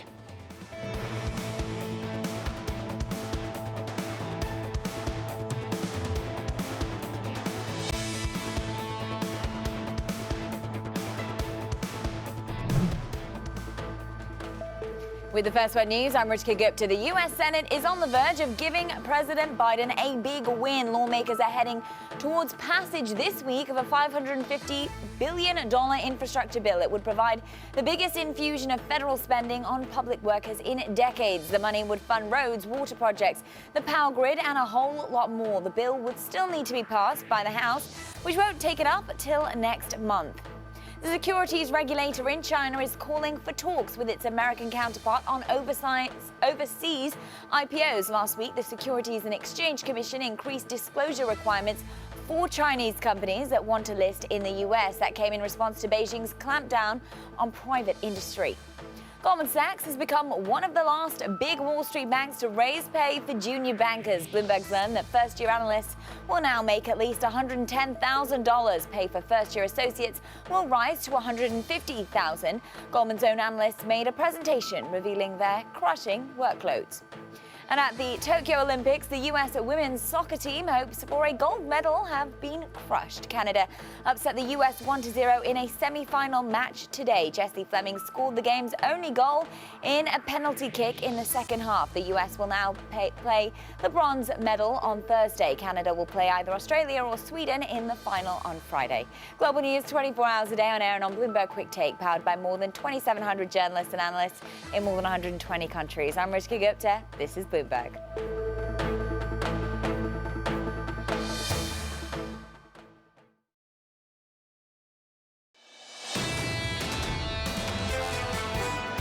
Across the board, we see, more inflation than we have seen probably at any time over the last decade. Now, we are able, through our hedging policy, to lock in lower pricing than what you see kind of top line in spot pricing, but still the impact will be significant. What a line from Dolph van der Brink there, the Heineken CEO. From New York City this morning, good morning. Alongside Tom Keene and Lisa Abramowicz, I'm Jonathan Ferro. Here's your equity market this Monday morning, shaping up as follows, up 20 on the S&P. We advance 0.5%, 0.4% to kick off the month of August. Into the bond market, yields unchanged at 122.55. And foreign exchange, dollar weaker through the bulk of G10, through the bulk of this morning. Euro dollar 118.83. Advancing there a little more than 0.1%. And just to round things out quickly, TK, 72.91 on WTI, negative there 1.42%. John, we saw John Stolfus at OPCO adjust up on the S&P 500 estimate as well. Ira Jersey for Bloomberg Intelligence moments ago. John, those are stunning numbers from Mr. Jersey, getting out to 1.79% 10-year over the next 5 months and out to 1.86 out a good end of 2022. That's price down, yield up. And looking for curve flatter through 22. That's the bit of this that gets my attention. And I wonder if Ira's buried the lead a little bit here, because I emailed him back straight away, Tom, to see what he was expecting to happen at the front end and on what. And I'm looking forward to getting that reply in the next couple of minutes. He says Fed happens. I mean, what Ira's saying is, well, essentially, if you think 186 on 10s, Tom, and you think we're going to have a flatter curve, something's going on at the front end. Yeah. I mean, you mentioned Lyle Brainerd over the weekend, and that's what happens. Jersey's in the Lyle Brainerd camp. Let's go. Do you think that makes sense for the Governor Brainerd camp? I don't think that's in line with the Governor Brainerd camp, Tom. I don't know. They're looking for, they're looking for an action, a process. Let's go, and that's how you get out. Governor to these Brainerd yields. might be one of the more patient officials. In fact, probably the most patient official on the Federal Reserve. That feels like a President Bullard. Yeah, camp Bullard. Yeah, but they're always that way. Bullard and Kaplan have always been that way. If I'm expecting a flatter curve through next year, with yields going 179 this year to 186 next year, and I've got to get a flatter curve, then something big needs to be happening at the front end. Exactly. And that's a hawkish move from the Federal Reserve, surely. Well, we'll see on a hawkish move. Very interesting. We'll have Ira Jersey on through this week, this jobs week, to talk to us about the fixed income space. Right now, and this really dovetails into Damian Sassower adding value a few hours ago for Bloomberg Worldwide. David Wilson considers China. Absolutely, Tom. And specifically, the weight that Chinese stocks of all kinds have in the MSCI Emerging Markets Index. Now, we know really the story of the past month or maybe the past 6 months is how Chinese companies listed here in the U.S. have taken a tumble. You've got the NASDAQ Golden Dragon China Index, one benchmark for that group, down 25% for the year. You've had a spillover into stocks traded on the mainland and also in Hong Kong. So the MSCI China Index is down 12%. Now, you put that together with the rest of the emerging markets in MSCI's benchmark gauge, and basically you've got an index that's a little changed while the S&P 500 is up 17%. So, what really kind of jumps out is looking at China stocks. Before this year, you had seen their weight in the MSCI Emerging Markets Index go up for 10 years in a row, and last year actually get above the peak weight for tech stocks in the S&P 500 in 2000. I mean, who determines the weighting there of the Pacific Rim Index? Well, it's an MSCI decision. I mean, it's how many shares they include within the index that are free to trade. How many companies they put in to be representative of the greater China market. Because you have to figure Hong Kong is part of that. Yeah. So you put it all together, and you've just seen this country increasingly take over the index and arguably give the MSCI Emerging Markets gauge a dot-com moment. Dave, if you take a step back, this is a truly watershed moment for investing in China. This is because of the new regulatory regime. They are changing the emphasis, and there is renewed regulatory uncertainty following some of the decisions over the past few weeks. How much are you hearing from analysts and investors that they are moving away from investing in China and looking at other regional economies to try to find investments that might be a little less subject to regulatory uncertainty? Well, there's clearly some of that happening, Lisa. But the real question, given the share of China stocks in emerging markets more broadly, is how far can you carry that? And, if you want to be in certain segments of the market, you kind of have to have China as part of that. Consumer discretionary, the biggest component of the MSCI China Index, and a big piece of that, clearly, Alibaba Group Holding. You can throw in other companies like JD.com, but still, if you want to be in that area in one way or another, it only makes sense that you have money in China. 20 seconds. What's your earnings week look like? Are you going to snooze fest through it, or is this like a busy week? It's a relatively busy week, and the last one, but I'll tell you, the number that really jumps out is that, second quarter earnings growth for the S&P 500 is now up to 89%. I mean, we weren't close to that when companies started reporting, and that may only go higher by the time the week is done. David Wilson, thanks so much. And John Ferro, that goes to what Stolfa said, and also Howard Ward and Cabelli. And you really wonder here, when do we start hearing about S&P 5000 on a regular basis? Didn't Scott Minerd start that off last week, Tom? Over at Guggenheim. He did. He said over 12 months, Lisa. No, he said 5,000 maybe over 12 months. He didn't start that off. Tom started that off by saying, do you see 5,000? You've got to ask the question, Lisa. Lisa, you are mistaken. Yeah, okay. I'm sorry. I am mistaken. I had a response from Ira Jersey of Bloomberg Intelligence. Fantastic. So just to reiterate that. He wants to weigh in on the SPR. The tends to move to 179 this year, to 186 next year. And buried in there was this idea that we get a flatter curve. It's a mild flattening through next year. He's looking for twos to move into the 60s, Tom, from the in and around 20 basis points they're at right now. And he says the following: the idea is if the Fed is going to hike even in late 23, but the end of 22, the front end will need to be fully pricing for that. And that's why he's expecting that gradual move through in 2 years. So it's not massive flattening through next year. He just says that's where the bias might be through next year as we start to anticipate some of these hikes. Yeah, but I'm wondering what that does to my Austrian 99-year paper. I mean, this redounds through the entire market. Of course it does. And I do wonder, Tom, we're going to be talking about a curve flattening through next year. And what are we, 2 years into the recovery? It's pretty early for this kind of stuff, isn't it? Yeah, well, peak yield curve at the start of the year, Q1. Some people have made that call. But John, and this goes back to Howard Ward on the growthiness of a 2023 call. John, this is the most wacko August I've ever seen. August is always nuts. Let's be honest. August 2nd, the most wacko that Tom's ever seen. Nobody has a clue, John. I'm sorry. Tom, I'm with you. Nobody has a clue. Well, never mind Labor this Day. month. Get to September. You're right. Yeah. And it's September that is so pivotal, I think, for so many of the debates happening on Wall Street and beyond. And Lisa, you've made that point as well.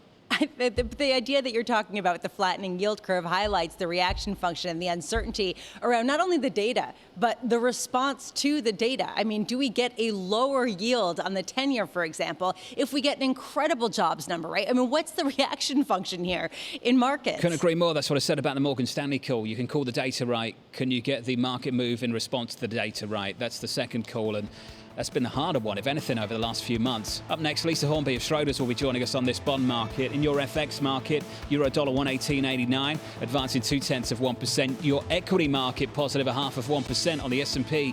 We advanced 20 points. A nice little lift as we kick off, what did you call it, Tom? The wackiest month of August you've ever seen. I mean, I have no idea what radio, the Red Sox will do. On TV, this is Bloomberg Surveillance.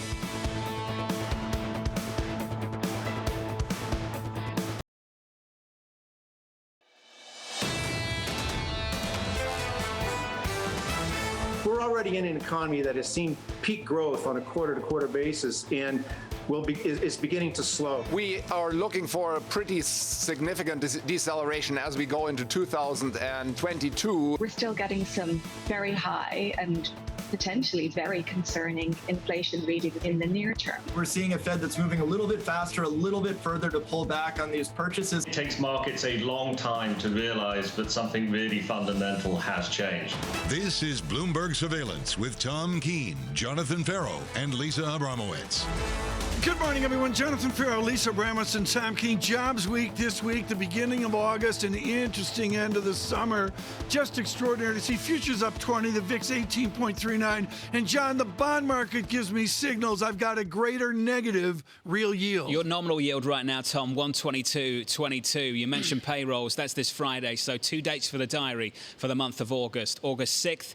August 11th. This Friday, payrolls. Next Wednesday, Tom, CPI in America. Those 2 data points in the early part of this month set the tone for the rest of this month, going into Jackson Hole month end. Well, they said it for Jackson Hole. I'm a little bit removed from Jackson Hole based on what Powell said at the press conference and that. But, John, what I would see is the absolute mystery of August, and once again, a bid to the equity market, which speaks volumes. You've got to see August as the road to September. It's the road to September. I like that.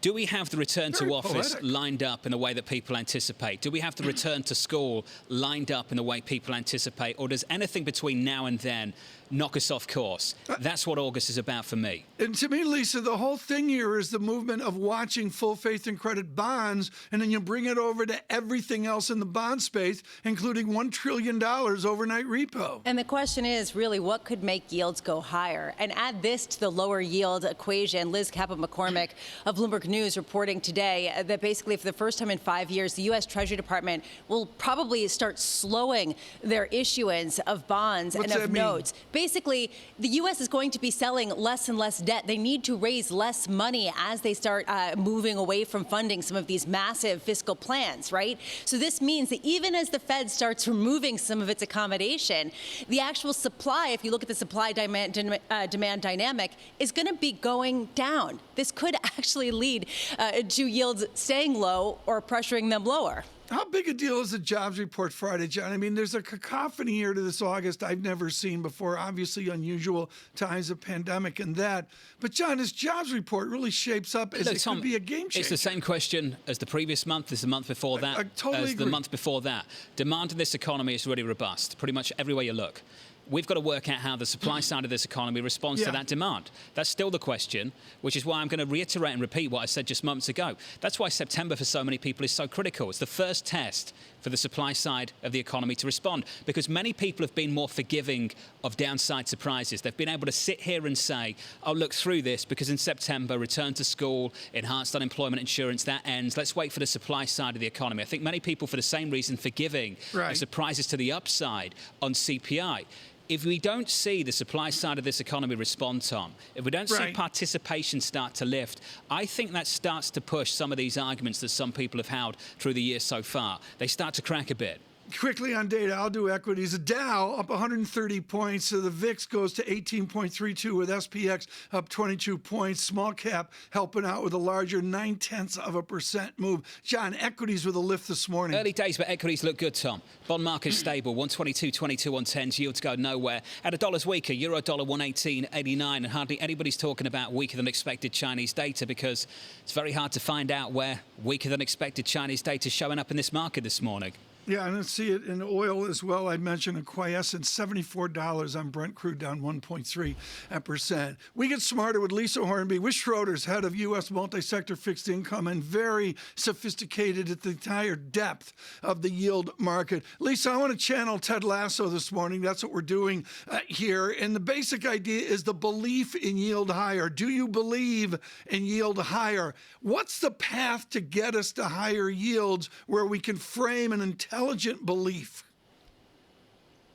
Yeah, well, first of all, I think it depends on whether we're talking about nominal or real yields. But just to start with nominal, we do think that yields belong higher. I mean, basically any sort of fundamental economic model that you could run today suggests that based on the longer term level of growth, and I don't mean the next quarter or so, which is still quite elevated thanks to the COVID recovery, but if any longer term basis, 10-year yields probably do belong at a higher level. And that's compounded by the fact that the Fed will eventually be starting to taper its purchases. I think what we've seen recently is that, one, there's a tremendous amount of liquidity in the system and it's chasing yields lower.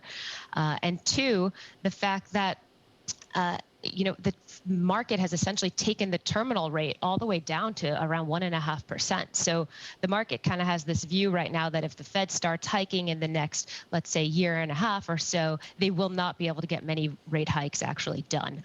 And that means the terminal rate will be 1.5%.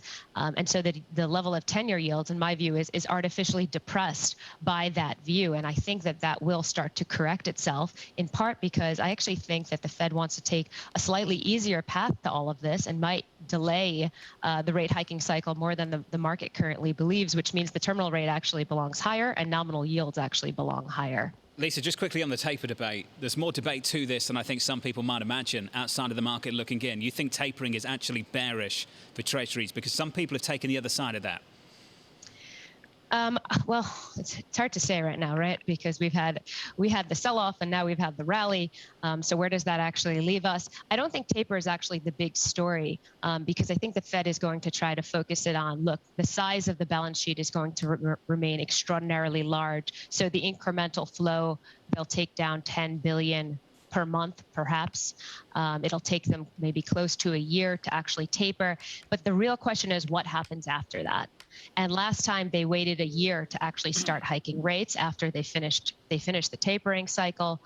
But also last time around, they started hiking rates and then they also started reducing their balance sheet actively. So I think they're going to try and sequence this in a much more extended way. And that's probably, in our view, going to result in a higher inflation backdrop than the market has become accustomed to over the last decade. We're not talking about pernicious, 4, 5, 6% inflation, but we think the inflation regime for the next, let's say, several years is probably closer to 2.5% versus the 1.5% regime we had been in previously. So Well, Lisa, we're focusing a lot on the 10-year yield, and some people might say, really, that's the one metric in markets, and yet this underpins people's call when it comes to stocks, when it comes to currencies, literally with everything. And increasingly, this is one of the most important factors to keep an eye on. And we keep talking about the demand side, the idea of the Fed's buying and how much they are buying, how much they might remove accommodation. And yet the supply side is also important. We came into the year talking about fiscal stimulus that was way above where we are seeing it come in now. How much does that play a factor in this? The idea that supply of treasuries being sold into the market probably will decrease a little bit more than people had expected, or at least not go as high as people expected. Does this lead naturally to perhaps a lower yield than might have otherwise naturally been the case? Yeah, absolutely. But I do think some of that perhaps has been discounted, right? So when we started the year, we were talking about an infrastructure package of $2, $3, $4 trillion. Rates were significantly higher. So that has to some degree been marginalized. You know, we're talking about a $550 billion package. Honestly, who knows where this is going to end up? I mean, the conversation changes week to week. But at this point, I think that the market's expectations for another large fiscal plan have been dampened to some degree. So if we got something significantly larger, I think that would need to be discounted into rates markets. Love this quote from Ian Linden, just to jump in, Lisa, if I can. The extent to which treasuries will be driven by the fundamentals is as much of an unknown as the actual data itself at this stage. That's the problem, isn't it? That's fair. That's absolutely right. And that's why that fundamental divergence that I mentioned to you, when you look at a model of where 10 years should be and where they are today, it's probably as wide of a gap as it has been. However, in our view, when you look at that over kind of a long-term, more structural way, those do tend to converge. Now, that doesn't mean tends go right to the fair value model, but that does mean that we probably see 10-year yields start to drift higher in the next couple of months rather than, in our view, lower from here.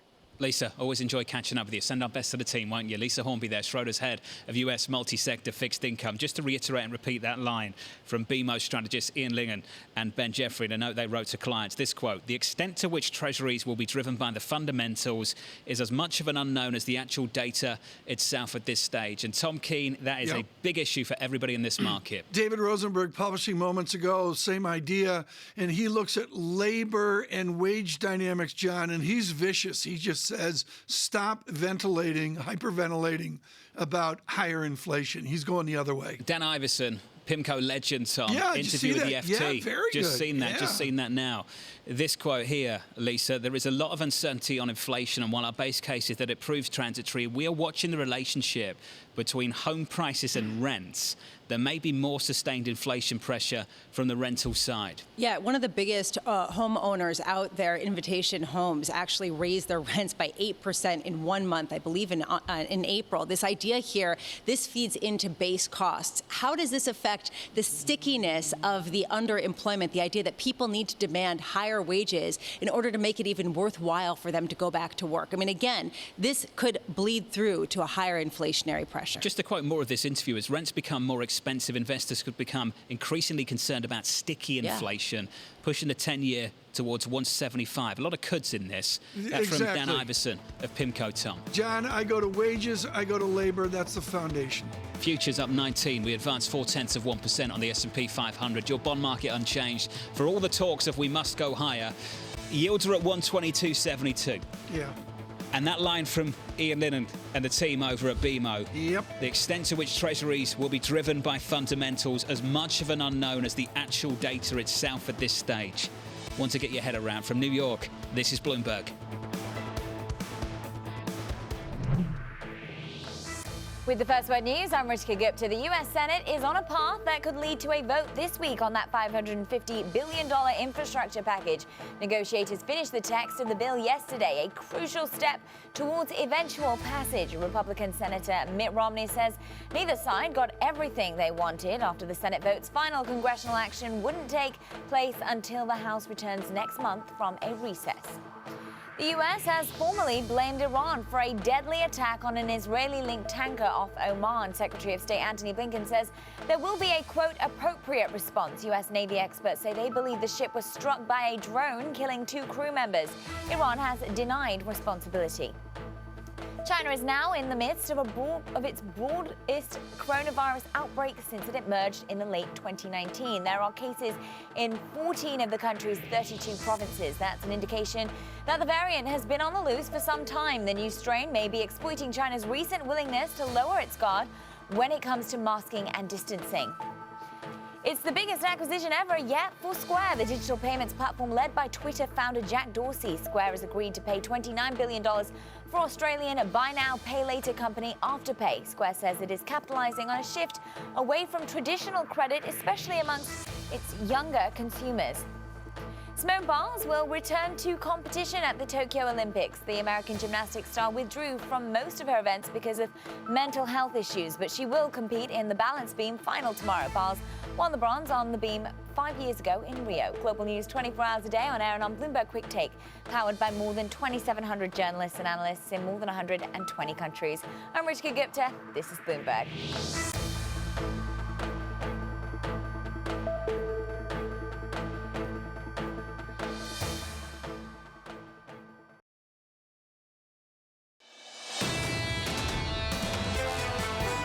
I think there is some reason to be cautious, but we do think that activity levels in Hong Kong will continue to benefit from some of the tensions we're seeing at the moment between China and the US. That was Ewan Stevenson, the HSBC CFO, leaving behind a difficult month of July for HSBC and others dealing with what's happening in China rather. From New York City this morning, I'm thinking the Olympics, Tom, live on TV and radio this morning alongside Tom Keene and Lisa Abramowicz. I'm Jonathan Ferro. Here's your equity market up 19 in the S&P. We advanced by 0.4%. Outside of that, into the bond market, 122.72, euro dollar 118.85, and crude, Tom, negative 1.4%. We're down to $72.91. ISM, does it matter this morning, John? Yes, it does. It does. What does output look like? What does prices paid look like? Yeah.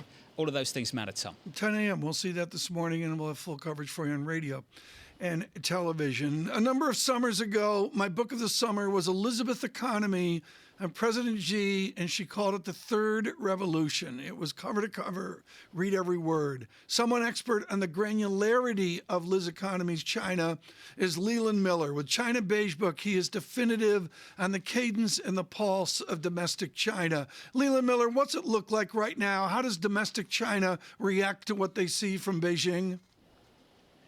Well, you've got a lot of factors that are pushing things in both directions. You've obviously got these nasty crackdowns in tech and the education sector. That's hitting the stock market, which is looking sort of nasty. You've got spread of Delta variant, which is creating uncertainty for the future. At the same time, some of the numbers that we're looking at are not as bad as everyone's fearing. You had a recent RRR cut, and that made people think, well, China must be doing really poorly if they're looking to stimulate the economy. Well, I think manufacturing is doing okay. Services actually doing a little bit better. So we're not as negative on the actual underlying economy, even though you've got these awful headlines just coming from every direction.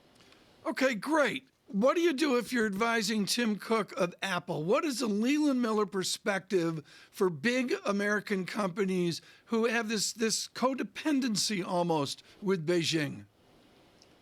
Well, Apple is almost unique in that it figured out a bunch of years ago that it needed to have a contingency plan, but its needs and its production in China is so big that it can't really just move things. So I think what Apple's doing is what they can in terms of trying to create other markets where they can produce so they don't have so much of an emphasis and reliance on China. But they produce so much, you can't just move everything to India or to Vietnam or somewhere else in Southeast Asia. So they're doing the best they can. But if you're not Apple, and you should be way down the road in terms of contingency planning, just so you don't have over-reliance on China for the market, for the production, just because of all the different things that are going on, from the virus to trade wars to geopolitical tensions. Okay, so we've been talking about the fundamentals and the potential slowing down of the economy. The data is seeming to confirm that we got out overnight. The question is, how much does this matter, and how much is the focus squarely on the regulatory regime, the fact that there does seem to be a shift by President Xi Jinping? There's definitely a shift. The question is this step one of 12 steps where they keep ramping up crackdowns between now and the Party Congress, which is a little over a year from now? Or is this their attempt to try to fix problems during what is basically a little bit of hiatus from disastrous headlines. I mean, they recovered from COVID faster than others. There's a little bit of a global recovery going on right now. So to some extent, this may be Beijing seeing a window to try to do some of these things that they pushed off for a long time. It's more likely that this is the first of many steps. So then I think you're going to have to watch not just the regulatory crackdown, because that affects stocks, but whether this spills over into pessimism on the economy at large. Right now, we're not seeing that yet, but that's something to watch for the second half of the year. What are potential regulatory measures that you expect the PBOC to consider, that you expect Xi Jinping to potentially signal in upcoming speeches? I think the most important thing over the next year will be signaling a continued pull away from a reliance on the United States or the West. All the headlines the past couple of years have been how the U.S. is threatening to kick China off its stock markets and decoupling through chips and other aspects of the technological relationship. What Xi Jinping really has to signal from a political standpoint is that China can go its own way. Now, that's not completely true. And in some things like chips, it's not true at all. But that's the signal that he has to be sending. China can do its own way as they enter a very politically sensitive year next year. Leland, I'm trying to understand what's happening on the ground in the country at the moment, and I'm not getting a ton of information. Nanjing and the spread of the Delta variant, supposedly, from the airport there, and the restrictions we're starting to see. What are you seeing on the ground? What are you hearing? Well, we actually track this now. So we have a China Beige-Book COVID tracker. And what we do is we ask our corporate networks whether they're seeing a spike amongst their workforce, either in a particular city or nationally. We saw the spike in Guangdong 2 weeks before it was announced, affecting the ports and the shutdowns. And we saw something a couple of weeks ago showing that there looked like there was a bit of an outbreak going on. It's hard to know what is a mildly serious outbreak and something bigger, because Beijing is very interested in suppressing information on it. It's not good news, so they don't like to report it. They're also cracked down. They see 6 cases and they shut things down. So really, it's watching the spikes in our COVID tracker to see what is just sort of the role of this thing, so the ebb and flow, and what looks like it could be a serious spike that's going to affect economic activity. Well, that's the question I have, Leland. The restrictions you're starting to see introduced on the ground in cities like Nanjing, is this a threat to economic growth in China for the coming months?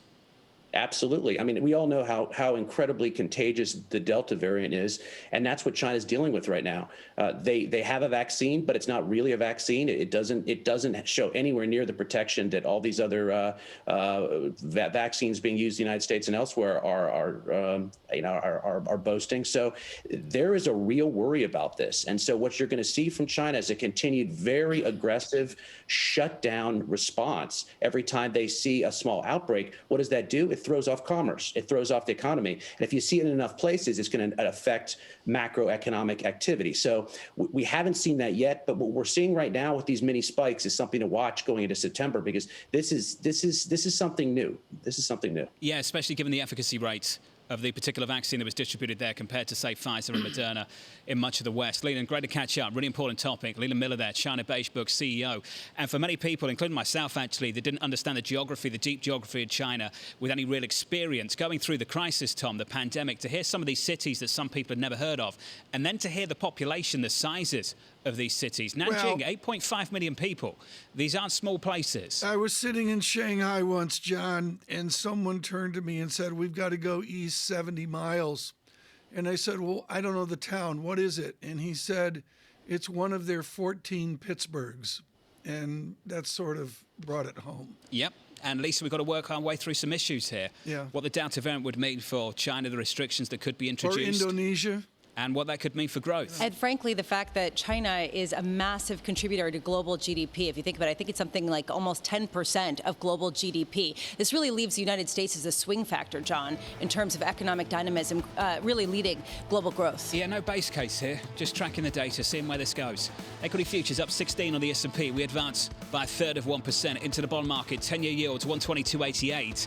Yields higher by almost a basis point. Heard on radio, seen on TV alongside Tom Keene and Lisa Abramowicz. I'm Jonathan Ferro.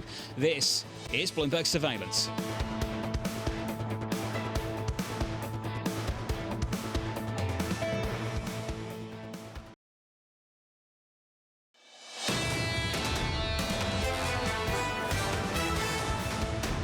Live from New York City for our audience worldwide on TV and radio alongside Tom Keene and Lisa Abramowicz. I'm Jonathan Ferro. Here's your equity market at 8:30 Eastern, 60 minutes away from the opening bell. Equity futures positive 17, up 0.4%, off the back of a sixth straight month of gains on the S&P 500. Into the bond market, a 25 basis point move lower last month. Yields down to 122.72. That's how we kick off things this Monday morning and for the month of August. Going into payrolls this Friday, moving target, the median estimate as these estimates pour in going into Friday, Tom. Now just dipping down to 888, so just south of 900K at 888,000. Let us return, John, to May 7th of 2021. The survey was, what, 1 million or this or that, 900,000. Oops, and it came in a little lower. Stephen Stanley, like all of us, sobered up that day with Amherst Pierpont, their chief economist, and joins us right now. Stephen Stanley, why is this time around different than the joy of May 7, 2021?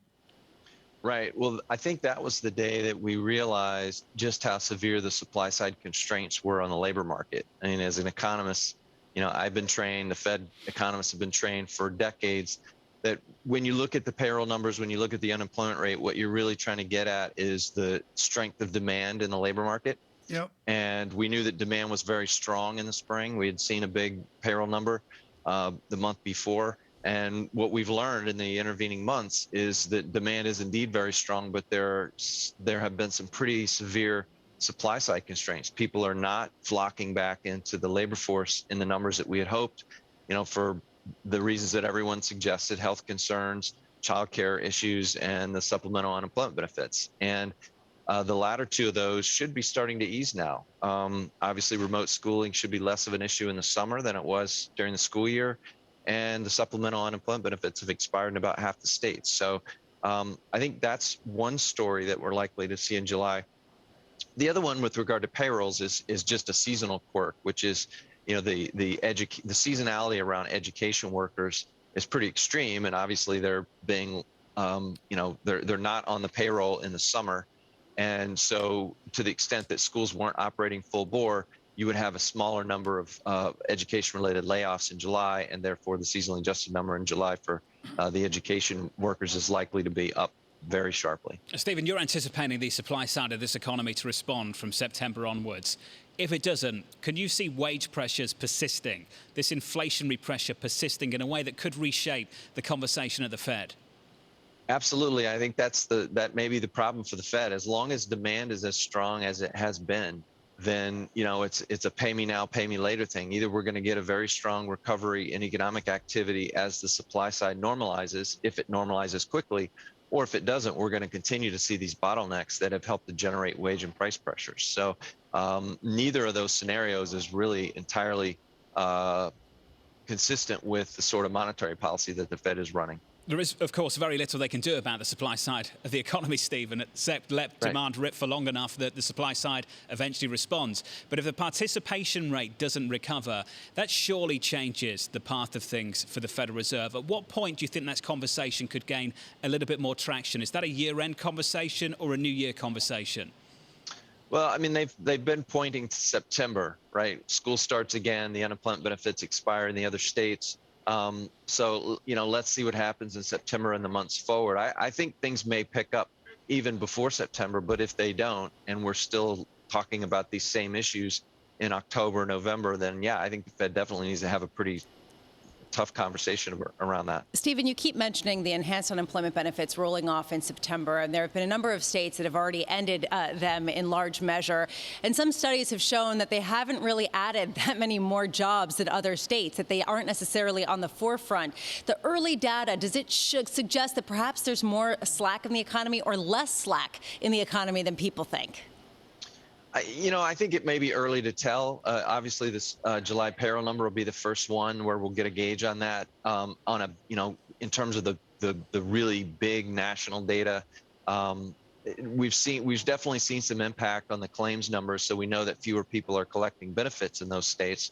You know, the presumption is you'd think a lot of them would want to go out and get a job. So, and there's certainly plenty of openings. So we'll see what happens. I think you're going to have to give it a month or two before we have a better sense of exactly what's going on. The inflationary pressures, meanwhile, that we are seeing in wages, we've been talking about Goldman Sachs raising their entry-level salaries this morning.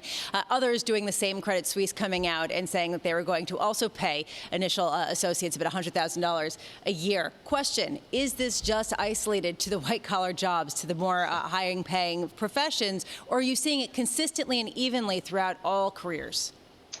No, I mean, I think most of the headlines over the last few months have been more on the lower end of the spectrum, the Walmarts of the world and the fast food restaurants and a lot of across the restaurant industry having to raise wages to get people in the door. So I don't think that it's just white collar or blue collar or service sector. I think it's kind of across the board. And I think part of what's going on, I think this is directly applicable maybe to the Wall Street headlines, is after the pandemic, people are kind of re-examining the whole work-life balance issue. And it may be that people are inclined to either work a little less, or if they're going to work really hard, they want to get compensated more, more for it. So let's see how that all plays out. I mean, as the dust settles and we get back to normal, it may take a couple of years before we have a good handle on that. But that is something that you could see as a big factor for the economy moving forward. Stephen Stanley, it's a real sophisticated Monday question. Which is the horse and which is the cart? If there's an inflation-adjusted wage which is negative, does that lead to wage increases? Or is there some other mystery thing that leads us out to a wage breakout? Well, I think that, so there are two things really that should be driving that wage picture. One is the inflation story, and in particular, inflation expectations. And that's, I think, why the Fed is so focused on that. So if inflation just bulges up once and people don't expect it to last, then they're not necessarily going to storm into the boss's office and say, hey, I need a raise to make up for this 5% inflation we're going to see forever. The second thing is the leverage that workers have in the labor market. And right now, the labor market, despite the level of the unemployment rate, I would argue the labor market is as tight, if not tighter, than any we've seen in decades. And so, yeah, workers have a lot of leverage in that sort of an environment. And, we'll see if that persists. And if it does, I think workers are going to continue to be able to demand higher wages. And then you do run that risk of kind of, one step in front of the other, and you get wages going up and then inflation and then back to wages. And, you end up eventually, if you don't arrest that, you end up back in the 1970s. Stephen, just quickly here, this is as tight as it ever has been, and you think that can persist. You think the Fed's wrong here? That's what I'm hearing, and I'm just wondering when you think they will actually break down to your point of view of the world and what kind of liftoff you're expecting here. I do think the Fed is looking at it incorrectly. I think they're looking at it the way that I indicated at the outset, which is the way that we've always looked at it, which is you focus whatever you're looking at in terms of the level of the unemployment rate, the pace of job growth is only an indicator of labor demand. I do think they're coming around. If you look at 3-4 meetings ago, all Powell was talking about was, the unemployment rate's too high, and even the stated unemployment rate understates the health of the labor market. And with each successive meeting, he started to talk a little bit more, acknowledging that labor demand is very strong. I think they get it. I think that they're just coming around slowly to that point. So as you mentioned before, it seems like it's probably, end of the summer, as some of these special factors should be starting to fade, that they're really going to be able to focus on what's actually going on. What's your liftoff call, Stephen, for rates? I still think it's next year. I think early next year. I have my first rate hike is June, so middle of the year. Wow, Stephen Stanley, we should have started there, shouldn't we? Yeah. Next time. Failed. Thank you, Amherst John. Pierpont, Securities Chief that Economist. Stephen, thank you. June of next year. Tom Keene, that would be quite a conversation shift at this Federal Reserve. And it's the plan of the show. I mean, it's what we do, folks. I mean, there's a lot of different views out there. But, John, I mean, August is just, who's on next? I mean, what's their view going to be? We don't know. Well, everyone's pointing to September. And what's interesting here is both the Doves and the Hawks seemingly pointing to September. Well, implicit in his call, first of all, there's a lot there. Also, the idea that he thinks that this labor market is as tight as it's ever been. You're right to emphasize that, because that is a huge call, and it raises a question: what's the consequence of the Federal Reserve failing to see that, if this is true, right? I mean, is the consequence rampant inflation, or is it not necessarily that big of a consequence? Where's the balance of risk that would actually prompt them to raise rates so soon, contrary to everyone's expectations, John? So if you believe that this labour market is tight, and some people do, you'd have to believe that this participation rate doesn't recover. And if you believe that the Fed has to go early, then is June early? Is that the earliest they could possibly move? Look, this is just part of the wider debate. That's certainly not the base case or the consensus view right now. And it's a great point, because it raises a question: then what would it take to raise the participation rate? What is the obstacle? If wages raise, if you end up with a robust economy, why are people not going into the labor force? Do what Credit Suisse is doing, because they're raising salaries for second-year analysts to 105 and 110 for third years and 100,000 for first years. That's coming from Financial News. I mean, I'm joking about this because the whole analyst class of whatever year are going to get some significant amounts of money. And Tom, you've said it repeatedly for much of the last decade. If you want them to come, raise prices, raise wages. Yeah, I'd raise the wages. What I would suggest here, John, is into this August, we are completely data dependent like we've truly never been. I mean, we're just going to stagger to ISM here in what? T-minus 60, 190. 80, 90 there we go. minutes. You know, we're going to stagger to ISM, stagger to claims, stagger to CPI, and we're just going to do that all through the months. Staggering. A lot of staggering. That's what you do when you come out of a bar, isn't it? Yeah, I wouldn't know. You wouldn't know, of course. The Schwab Center for Financial Research Chief Fixed Income Strategist Kathy Jones will be joining me at the top of the hour. I'll catch up with her. I'll catch up with Mike Schumacher. I'll catch up with him and Jack Caffrey of JP Morgan. So we'll do the bond side and the equity side to kick off the month of August in a beautiful New York City. This is Bloomberg.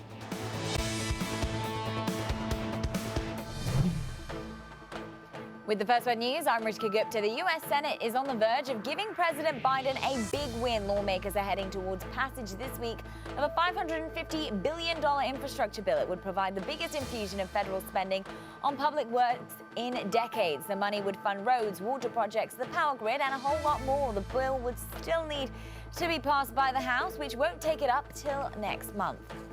Securities regulator in China is calling for talks with its American counterpart on overseas IPOs. Last week, the Securities and Exchange Commission increased disclosure requirements for Chinese companies that want to list in the U.S. That came in response to Beijing's clampdown on private industry.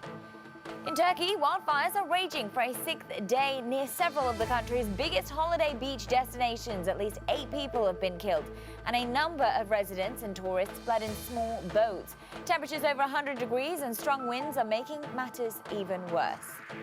And at the Tokyo Olympics, the U.S. women's soccer team's hopes for a gold medal have been crushed. Canada upset the U.S. 1-0 in a semi-final match today. Jessie Fleming scored the game's only goal on a penalty kick in the second half. The U.S. will now play for the bronze medal on Thursday. Canada will play either Australia or Sweden in the final on Friday. Global news 24 hours a day on air and on Bloomberg Quick Take, powered by more than 2,700 journalists and analysts in more than 120 countries. I'm Ritika Gupta. This is Bloomberg.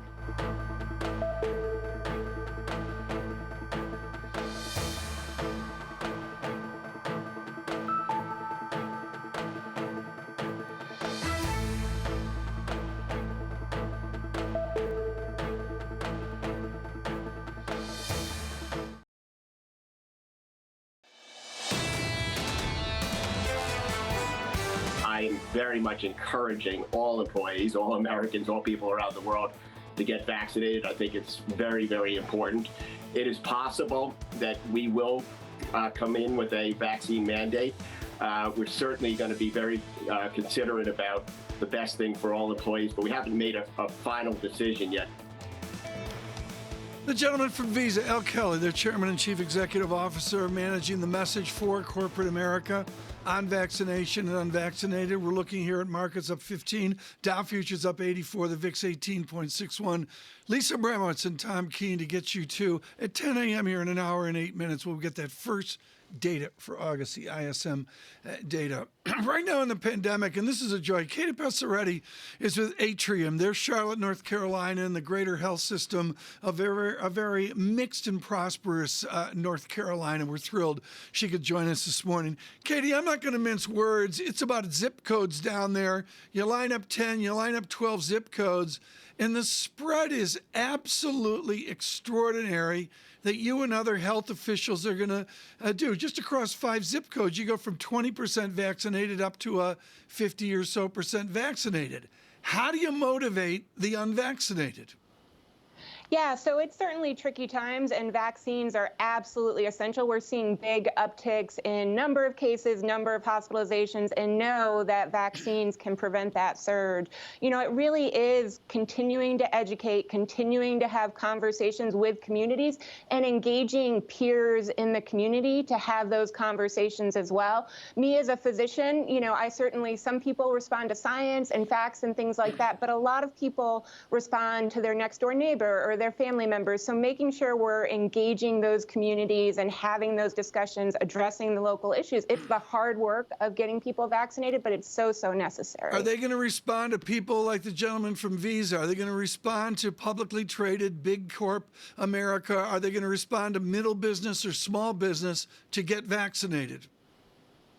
So, you know, I think the more people that get vaccinated, the more messaging out there on the positives of vaccination. So, you know, the protection, the ensuring safety in the workforce, the, you know, more people that are moving in that direction. I think that will help with communities. You know, you will have people that buck at that messaging, that kind of mandate messaging and whatnot. But, you know, the more people vaccinated, the more those kind of dominoes fall and we move in the right direction. Dr. Passaretti, how much are people waiting for full approval from the FDA of the vaccines? Or is that basically a sort of straw man argument that you hear thrown out there as the reason for some hesitancy? Yeah, certainly one of the top reasons we hear for people saying, you know, waiting for full approval to get the vaccine, and that has not kind of diminished over time significantly. You know, certainly doing a lot of education on that the vaccine is approved under the FDA just as part of this public health mandate, and making sure people understand the nuances. But that certainly continues to come up as a barrier for some people. Dr. Passaretti, can you give us a sense of how different the Delta variant is from the other iterations before it? I mean, we hear about increased contagiousness and the infectiousness even among vaccinated individuals, but how significant are these differences?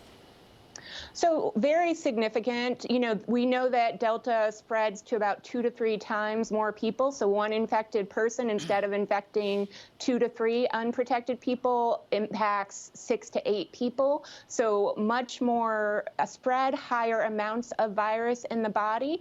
And while vaccines continue to be protective, specifically against severe illness, hospitalizations, and death, we are seeing an increase in mild cases of COVID in those vaccinated. So need to kind of, in conjunction with vaccination, encourage masking for right now. Dr. Passaretti, you're one of the nation's experts in multi-drug infection, where the drugs don't work on a given bacterium, say Staphylococcus, whatever. Bring that research, which is different, over to the next variant after the Delta variant. I mean, are you people prepared for the next beast that comes along? So, you know, I think Delta has taken us a little bit by surprise, the rate of increase in cases in areas with low vaccination, you know, and if we do not get better at vaccination very quickly, we're setting COVID up to become more powerful. So super important that we do everything we can right now to halt this. Well, you're in the White House today. You know, they dial 1-800 Charlotte, North Carolina, and you're up there with the president and 6 other people, and they're over their lousy White House coffee. What's your advice to motivate people? Yeah, you know, we've tried a lot of things to motivate people to get vaccinated. You know, I continue to think there's a role for education. I think in high-risk areas, there's a role for making sure people are vaccinated to protect that surrounding area. You know, I don't think there's one distinct answer, as much as that would be a blessing for all of us. You know, just to make cocktail conversation on a Monday morning, you know, pay $1,000 to everybody who's vaccinated, and tell the unvaccinated you're going to get $1,000 if you grow up and get vaccinated. Does that work? Does that move the needle? You know, we haven't been super impressed with how incentives, you know, in North Carolina, there's $1 million lotteries you can win from getting vaccinated. Other states have given $100 or, you know, some people are motivated by that, but it hasn't moved the bar enough to date. Now, maybe that will change. This has been wonderful. Katie Passarotti, don't be a stranger. This has been great. With Atrium of North Carolina, our Director of Infection Prevention. Lisa, this is like a real expert. Like, she is wicked expert at the frightening thing of antibiotic resistance to bacteria. The COVID is not a bacteria. That's not the debate here. But it goes to the urgency, like, let's get this thing fixed. Yeah, and not just with respect to this, but also going forward. And you asked the right question about further variants when it starts to mutate, because it will mutate. I mean, it's with the flu. And the question is, how quickly can we respond to it with vaccinations? And we see with the mRNA technology that perhaps they can respond pretty quickly to sort of tweak it. On the flip side, how much can we get confidence publicly that you should take it? And if not, what are the long-term social consequences? Come on, Lisa. I think $100 is an insult to most people that are unvaccinated. It's like, so what? You know, that's not going to do it. What is this? You're like, pay them more, pay everybody $1,000, go out, get vaccinated. What you have in your drink? With the money we've spent through this whole thing, the fiscal largesse, the new infrastructure bills and that, come up with a number. I think $1,000 is a round number. Make it $2,000. I don't care. All right. So then this actually goes to a philosophical question of sticks or carrots, right? You keep offering carrots, or do you just say, look, you got to have a meaningful carrot. You got to have a meaningful carrot. Afterthought gets $1,000. Everybody else in the family. Vet bill gets $1,000, and the unvaccinated, when they get vaccinated, they get $1,000. Yeah, Tom Keene's version of parenting. You get $1,000, and you get $1,000, and you get $1,000. Look, I think that this is a careful line to toe, and really it does stem the ideological divide, and really a lot of people waiting for the FDA to come up with full approval for the vaccines, and then you're going to start getting mandates. It's a really interesting morning. It's going to be a twisted August. Stay with us. None of us have any vacation days left. We're going to be here all through August. Stay with us. 12 noon today with the economic advisors, Dr. Furman. This is Bloomberg on radio, on television.